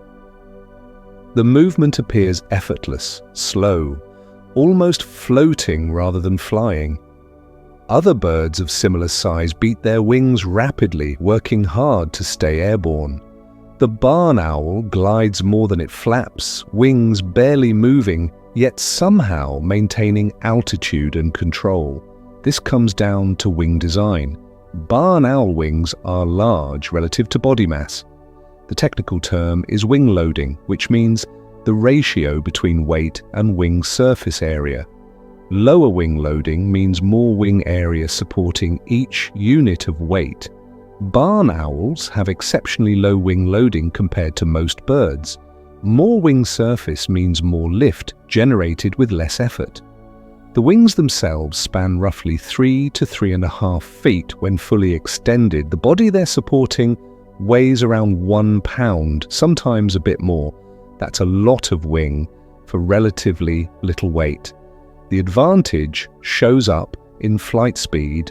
Barn owls can fly as slowly as 2 miles per hour without stalling. Most birds their size would drop out of the sky at that speed. The large wings generate enough lift even at extremely low air speeds. Slow flight matters for hunting. A barn owl quartering over a field listening for prey needs to move slowly enough to maintain position over an area where it heard something interesting.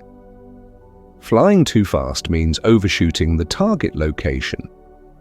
The ability to hover briefly or nearly hover lets the owl pause mid-flight to better pinpoint a sound source before committing to the strike.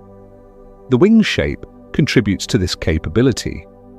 Barn owl wings are broad and rounded rather than long and pointed. The rounded shape creates more lift per unit of wing area than pointed wings do. It's a trade-off. Pointed wings allow faster flight and more efficient long-distance travel. Rounded wings sacrifice speed for maneuverability and slow flight capability.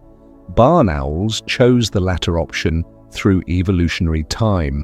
We should think about what happens when air flows over a wing. The curved upper surface forces air to travel farther than air, passing beneath the wing. This creates pressure differences, lower pressure above, higher pressure below.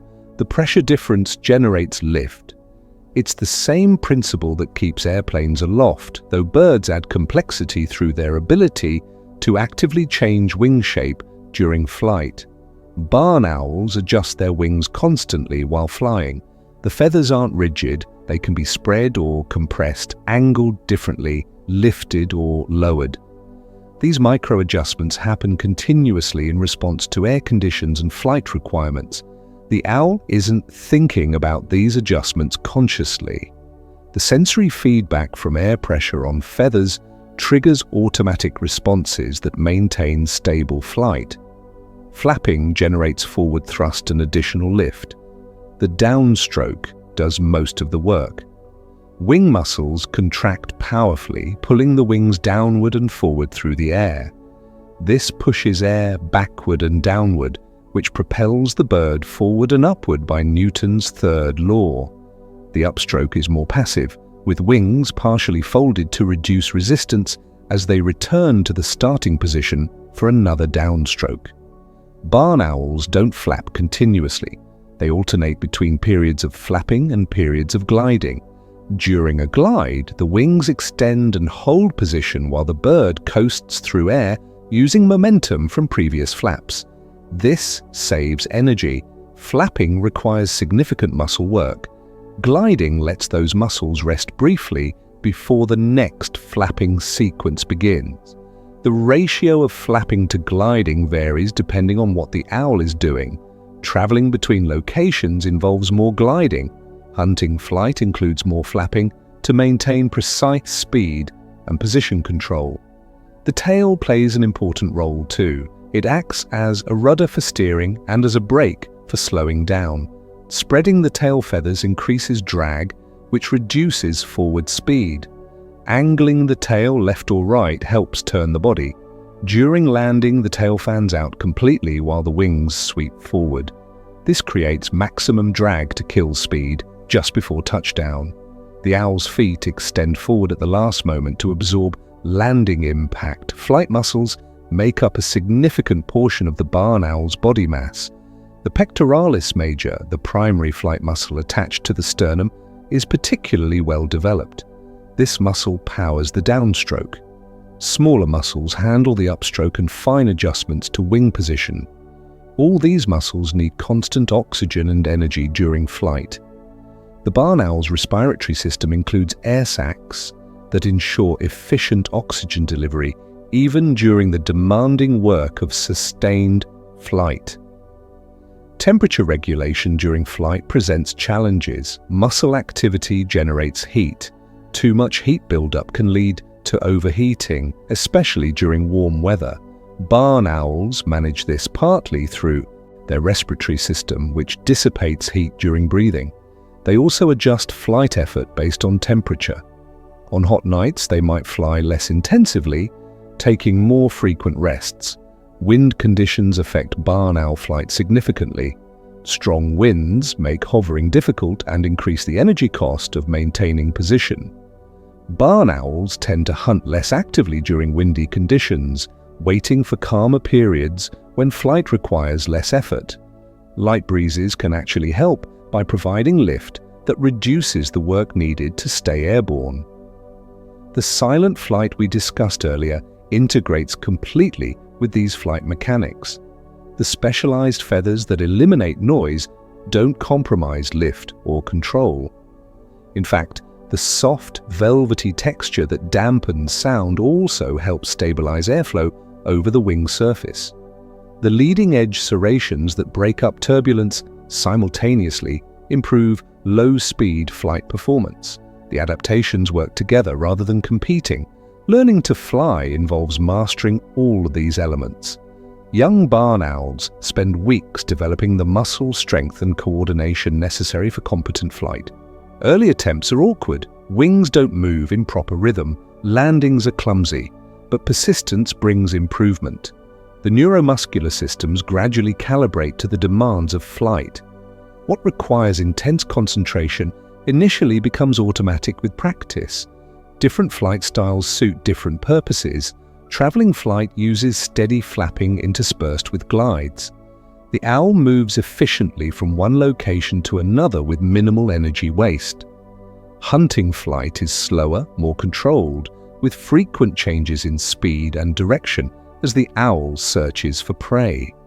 Display flight during courtship involves exaggerated wing movements and special maneuvers meant to impress potential mates rather than maximize efficiency. The physical condition of the feathers affects flight performance directly. Damaged feathers create turbulence and reduce lift. This is why barn owls spend time maintaining their plumage. Preening keeps feathers aligned properly. It removes dirt and parasites. It distributes oil from a gland near the tail across the feather surfaces to maintain water resistance and flexibility. Well-maintained feathers make flight easier and more efficient than worn or damaged feathers. Molt timing matters because barn owls can't afford to lose too many flight feathers at once. The molt proceeds gradually, with individual feathers dropping and regrowing over an extended period. This ensures the owl always maintains enough functional feathers for flight. A bird that lost all its primary flight feathers simultaneously would be grounded until they regrew, unable to hunt and therefore unable to survive. Age affects flight capability too. Young owls fresh from the nest fly with juvenile enthusiasm but less skill than adults. Their flight improves steadily through their first year. Adult barn owls in their prime fly with maximum efficiency. Older birds eventually show declining flight performance as muscle mass decreases and reflexes slow. These changes are gradual but inevitable. The energy requirements of flight explain why barn owls need such reliable food sources. Flying burns calories at a high rate. A barn owl hunting for several hours each night expends substantial energy just maintaining flight before considering the additional effort of capturing prey. If hunting success drops, the owl enters an energy deficit, body weight falls, flight performance declines further. This creates a dangerous spiral that can lead to starvation. Flight also carries inherent risks. Collisions with wires, fences, or vehicles kill barn owls regularly. Night flight reduces visibility even for owls with excellent night vision. Human infrastructure creates obstacles that weren't present in the natural environments where barn owl flight evolved. Power lines are particularly dangerous because they're nearly invisible against night sky. Despite these challenges, barn owls remain masters of their aerial environment. The combination of large wings, light body, specialized feathers, and refined technique creates flight capability perfectly matched to their hunting lifestyle.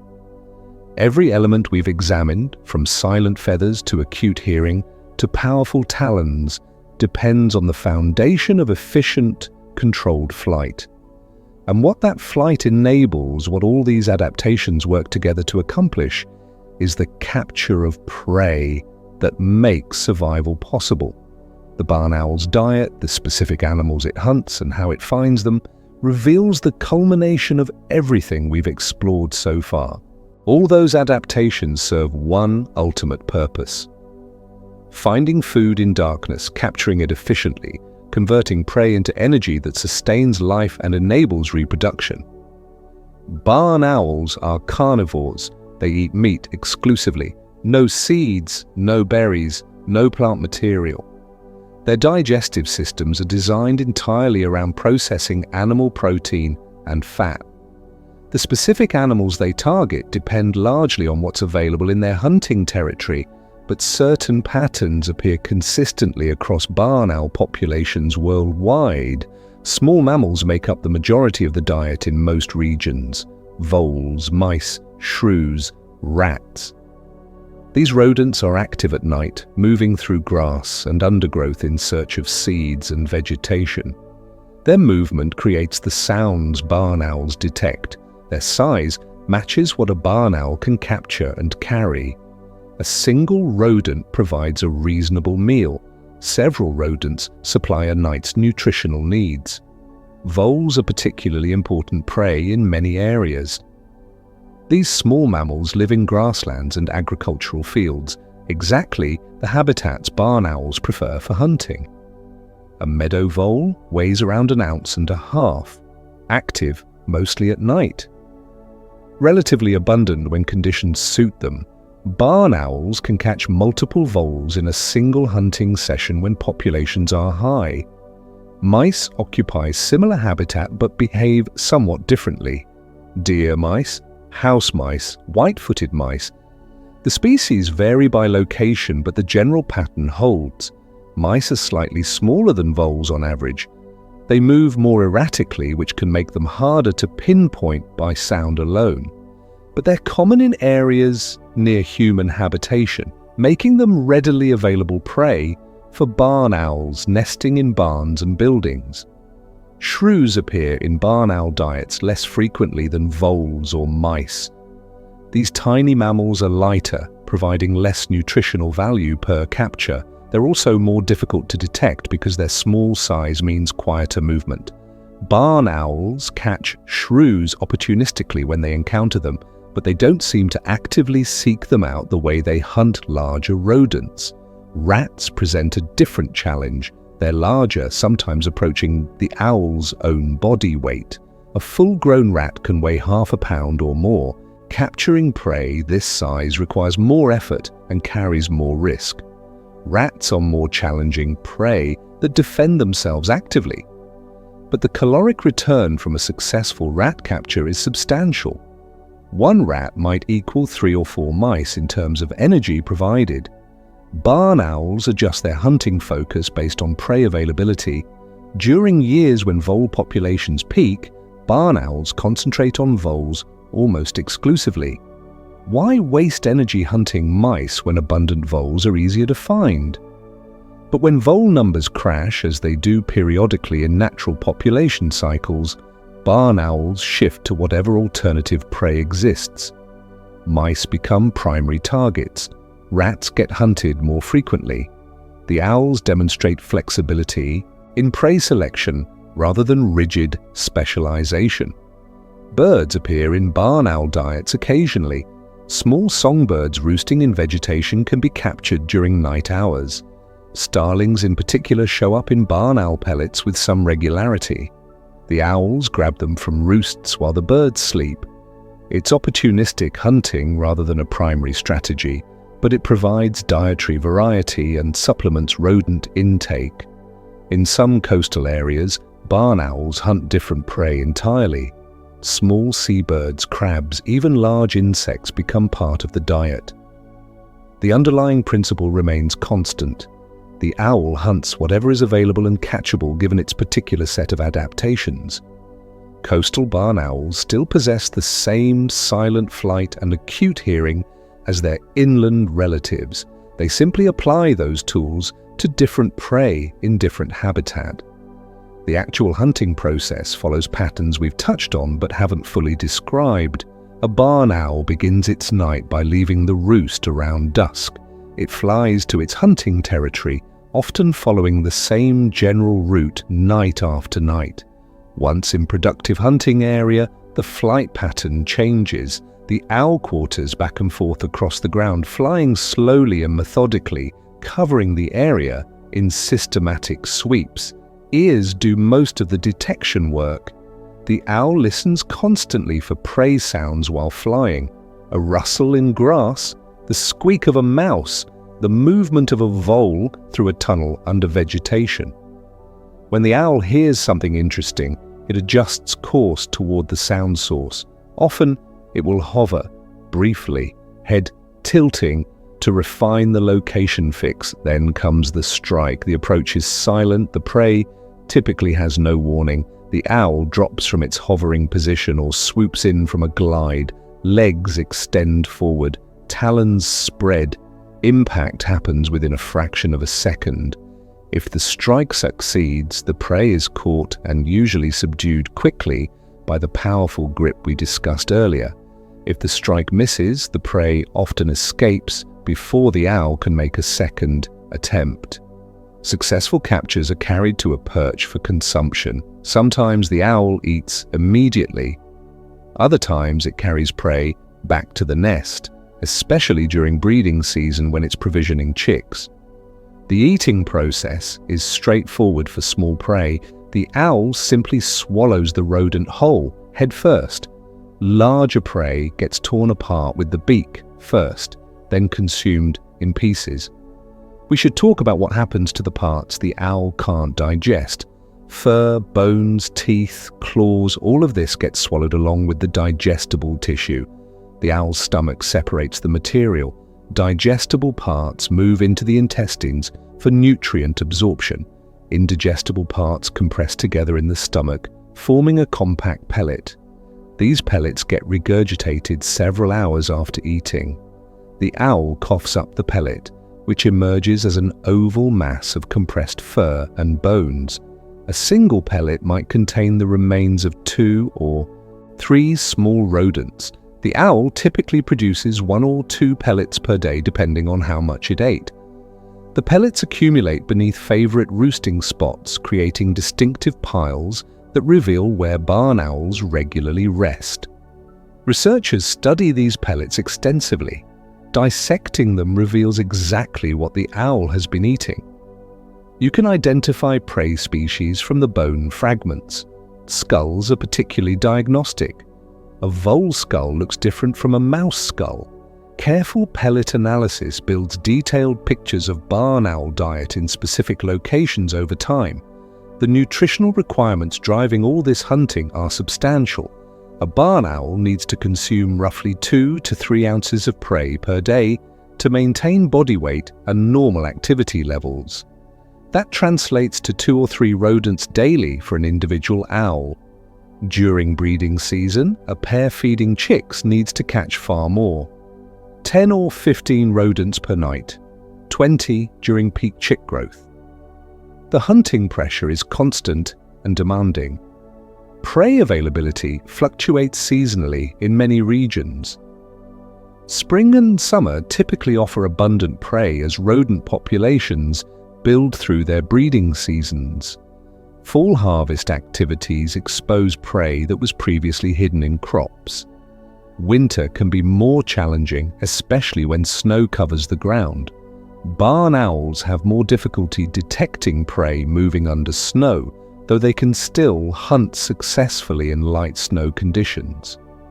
These seasonal fluctuations affect barn owl survival and reproduction.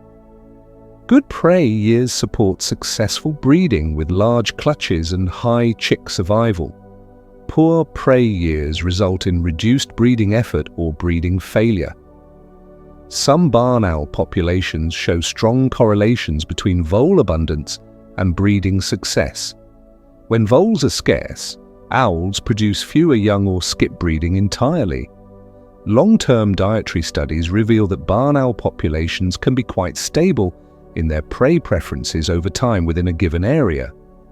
The owls establish hunting patterns that work and repeat them consistently, but they also show the capacity to shift rapidly when circumstances change. A new prey species arriving in an area gets incorporated into the diet quickly if it's accessible to barn owl hunting techniques. Human activities influence prey availability significantly. Agricultural practices affect rodent populations directly. Pesticide use can reduce prey abundance. Changes in crop types alter habitat suitability for different rodent species. Barn owls living in agricultural landscapes experience these changes and adjust their hunting accordingly, though the adjustments have limits. If prey abundance drops too low, the barn owls abandon the area and move elsewhere. The relationship between barn owls and rodent prey creates interesting ecological dynamics. Barn owls provide natural rodent control in agricultural areas. A single barn owl pair with chicks can remove thousands of rodents from farmland during a breeding season. This benefits farmers by reducing crop damage from rodents. Some farmers actively encourage barn owls by maintaining nest boxes and preserving barn owl habitat specifically for this pest control benefit. The efficiency of barn owl hunting means they can have measurable impacts on local rodent populations. Studies show that areas with resident barn owls often have lower rodent densities than comparable areas without owls. The effect isn't dramatic enough to eliminate rodents entirely, but it provides consistent pressure that keeps populations somewhat suppressed. And through this constant hunting, this nightly search for prey across dark fields, barn owls have become woven into human awareness in ways that go beyond their ecological role. People noticed these pale birds hunting near farms and villages. They watched and wondered. They told stories. Those stories began long before written history. People living close to the land noticed the barn owl's presence, the pale form gliding silently through darkness, the eerie calls echoing across fields at night. These observations became part of human culture, shaping how different societies understood the natural world and their place in it. Ancient Greece associated owls with Athena, goddess of wisdom. The specific owl was likely the little owl rather than the barn owl, but the symbolic connection between owls and wisdom became firmly established in Western culture through Greek influence. Athena's owl appeared on Greek coins. It featured in art and literature. The association made sense to people who watched owls hunt with apparent intelligence and precision, but not all cultures viewed owls positively. Many societies developed associations between owls and death or misfortune. The nighttime activity and ghostly appearance of barn owls contributed to these darker interpretations. A barn owl's screech heard near a house might be interpreted as an omen of death. The bird's preference for roosting in dark, abandoned buildings reinforced connections with decay and mortality. Medieval Europe held mixed views about barn owls. Some regions considered them helpful for controlling rodents around grain stores. Farmers appreciated the pest control services, even if they found the birds somewhat unsettling. Other areas viewed barn owls with suspicion, associating them with witchcraft and evil spirits. The pale face appearing suddenly in darkness seemed supernatural to people without scientific understanding of nocturnal adaptation. Different Native American cultures developed their own barn owl traditions. Some tribes saw owls as messengers between the living world and the spirit world. Others considered owl calls to be warnings of danger or death. The Hopi people associated owls with the god of death and the underworld. Cherokee tradition included owl feathers in certain ceremonial practices. The specific meanings varied considerably between different tribal groups across North America. In parts of Africa, barn owls appeared in folk beliefs related to witchcraft and magic. The bird's nocturnal habits and silent flight made it seem mysterious and potentially dangerous. Some cultures believed witches could transform into owls or use owls as familiars. These beliefs persisted into relatively recent times in certain rural areas, affecting how people responded to barn owl presence near their homes. Asian cultures produced diverse owl symbolism. In Japan, owls generally carried positive associations with luck and protection. The word for owl in Japanese sounds similar to words meaning luck and absence of hardship. Small owl figurines became popular good luck charms, but in other Asian regions, owls retained connections with death and bad fortune, similar to those found in European traditions. Australian Aboriginal cultures included barn owls in their Dreamtime stories. The birds appeared as characters in creation myths and teaching stories. Different Aboriginal groups had different owl stories, reflecting the diversity of cultures across Australia. Some stories explained the owl's hunting abilities, others described how the owl got its distinctive appearance. The actual barn owl, as distinct from owls in general, has a more limited presence in classical mythology compared to other owl species. This partly reflects geographical distribution. Barn owls exist worldwide, but they weren't always the most visible owl species in areas where major mythological traditions developed. Where barn owls were common, local folklore often incorporated them specifically rather than owls as a general category. Folk names for barn owls reveal cultural attitudes. In England, barn owls were called ghost owls or demon owls in some regions. The pale plumage and silent flight made the ghostly association obvious. Other folk names included white owl, silver owl, and church owl, each reflecting different aspects of the bird's appearance or habits. The variety of names shows how closely people observed barn owls even while misunderstanding their nature. Superstitions about barn owls persisted well into modern times. Some farmers believed barn owls brought good luck to crops, others thought the opposite. Seeing a barn owl during daylight was often considered a bad omen, though this simply reflected the bird's primarily nocturnal lifestyle, making daylight sightings unusual. Hearing a barn owl call might predict weather changes, births, deaths, or other events, depending on which local tradition you followed. The shift towards scientific understanding gradually changed how people viewed barn owls. Naturalists began studying barn owl behavior systematically. They documented diet, hunting methods, reproductive patterns. As knowledge accumulated, the mysterious aspects of barn owl life became explainable through biology rather than superstition.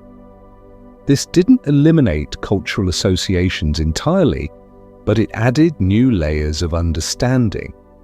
Modern culture maintains the wisdom association inherited from ancient Greece, while largely abandoning negative superstitions. Owls appear frequently in children's books as wise characters. Educational programs use owls as symbols of learning and knowledge. The barn owl specifically often represents nature education, appearing in wildlife documentaries and conservation materials. Conservation status became a cultural concern in the 20th century. As barn owl populations declined in some regions due to habitat loss, people organized efforts to protect them. Nest box programs spread across multiple countries. Farmers who previously ignored barn owls or viewed them negatively began actively supporting their presence. This shift reflected changing cultural values around wildlife and environmental protection. The barn owl's image appears in commercial contexts too. Companies use barn owl imagery in logos and advertising. The association with wisdom makes barn owls appealing for educational products. The attractive appearance and cultural familiarity make barn owls recognizable symbols that communicate quickly without explanation. Literature features barn owls periodically, though less prominently than some other owl species. The barn owl in fantasy stories often serves as a messenger or companion character. Mystery novels occasionally use barn owl calls to create atmosphere in night scenes. Poetry references barn owls when evoking rural settings or exploring themes of darkness and nature. Art depicting barn owls ranges from medieval illustrations to contemporary photography. The distinctive heart-shaped face makes barn owls visually interesting subjects. Wildlife artists paint barn owls in various poses and settings. The pale plumage provides good contrast in both color and black and white artwork. Museums display mounted barn owl specimens as examples of a nocturnal bird adaptation. Scientific illustration of barn owls serves both artistic and educational purposes. Detailed drawings showing feather structure, skeletal anatomy, and behavioral postures appear in ornithology texts. These illustrations require accuracy while maintaining aesthetic appeal. The best scientific barn owl illustrations manage to convey the bird's grace and capability while precisely depicting anatomical features. Photography brought new ways of seeing barn owls. Early wildlife photographers struggled to capture nocturnal birds on film. Modern equipment makes barn owl photography more accessible, though still challenging. The results show barn owls in contexts impossible to observe directly. High-speed photography freezes wing positions during flight. Night photography reveals hunting behavior. Nest cameras document chick development. These images shape contemporary understanding and appreciation of barn owls. Educational programs use barn owls as ambassador species. Live barn owls in educational settings help people connect with nocturnal wildlife. Students who meet a barn owl in person often develop lasting interest in nature and conservation. The programs serve both to educate about barn owls specifically and to build broader environmental awareness. The symbolic meaning of barn owls continues evolving. Climate change and habitat alteration create new challenges for barn owl populations. Conservation efforts expand in response. The barn owl becomes a symbol not just of wisdom but of human responsibility toward wildlife. Supporting barn owl habitat means supporting entire ecosystems. Protecting barn owls requires addressing larger environmental issues. Cultural attitudes toward barn owls vary considerably between urban and rural populations today. Rural residents living near barn owl habitat often have direct experience with the birds. They hear the calls regularly. They see barn owls hunting. Urban residents might never encounter a wild barn owl, knowing them only through media and education. This creates different relationships with the same species based on geographical circumstance. The internet changed how barn owl information and imagery spreads. Videos of barn owls hunting achieve millions of views. Social media accounts dedicated to barn owl content build large followings. People share barn owl photos and stories across global networks. This exposure increases awareness but also sometimes spreads misinformation alongside accurate natural history. Through all these cultural layers, through mythology and superstition and science and art, the actual barn owl continues its existence largely unchanged by human interpretation. The birds hunt, breed, survive or fail to survive based on biological reality rather than symbolic meaning.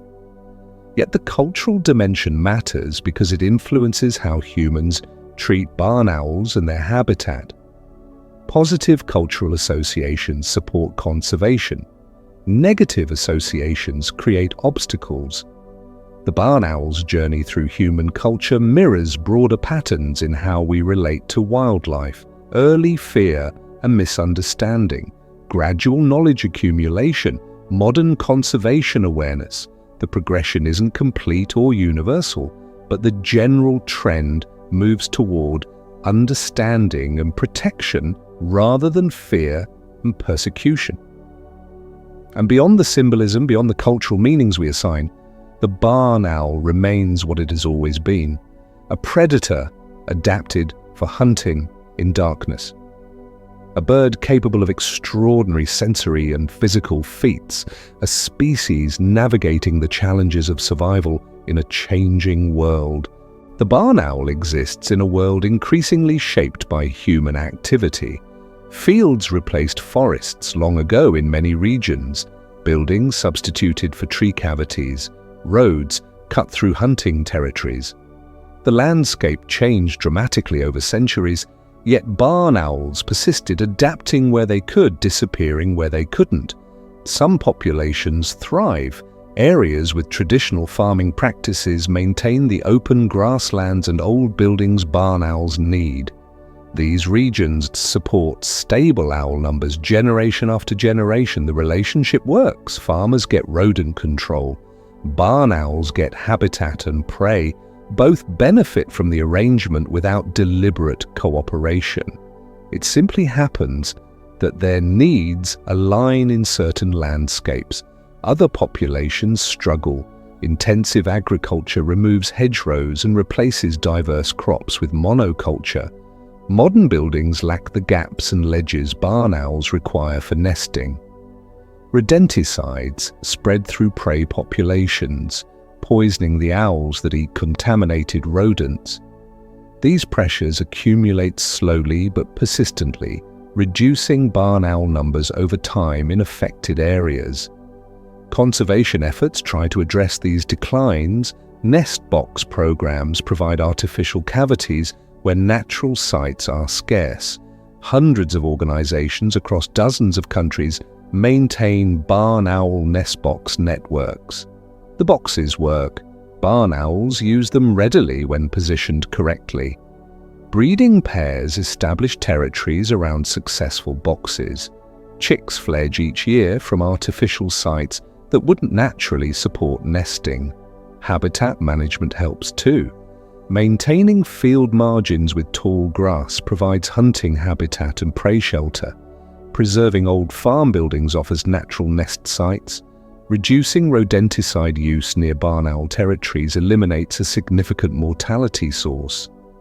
These actions require minimal effort but produce measurable benefits for barn owl populations. Road mortality remains challenging. Barn owls hunt along roadside verges where small mammals are common. Low, slow flight brings them into the path of vehicles. Thousands of barn owls die in collisions annually across their global range. Some areas install special fencing to encourage owls to fly higher when crossing roads. The effectiveness varies, but any reduction in road deaths helps population stability. Climate change adds uncertainty to barn owl futures. Shifting weather patterns affect prey populations unpredictably. Extreme weather events during breeding season can cause nest failures. Range boundaries may shift as temperature zones move. The barn owl's adaptability has served it well historically. Whether that adaptability extends to rapid climate change remains unclear. Research continues expanding our understanding. Scientists study barn owl genetics, physiology, behavior, and ecology. Each study adds detail to the larger picture of how barn owls function and what they need to survive. The knowledge informs conservation strategies and sometimes reveals surprises. We're still learning about birds we've observed for thousands of years. Public interest in barn owls remains strong. People find these birds compelling despite, or perhaps because of, their nocturnal habits. The distinctive appearance helps. The hunting prowess impresses. The connection to human landscapes makes them accessible to observation and imagination. This interest translates into support for conservation when properly directed. The barn owl's story isn't finished. Populations will continue adapting to changing conditions. Some will thrive, others will decline. Human choices will influence these outcomes significantly. The barn owl's future depends partly on biological factors beyond our control, and partly on decisions we make about land use, pesticides, and wildlife conservation. For now, barn owls still hunt through darkness across much of the world. They still nest in barns and trees and cliffs. They still raise chicks each year when conditions allow. The silent flight continues. The asymmetric ears still pinpoint prey with remarkable precision. The adaptations refined over millions of years still function exactly as they evolved to function, and somewhere tonight, a barn owl is leaving its roost as light fades. It flies slowly across a field, listening.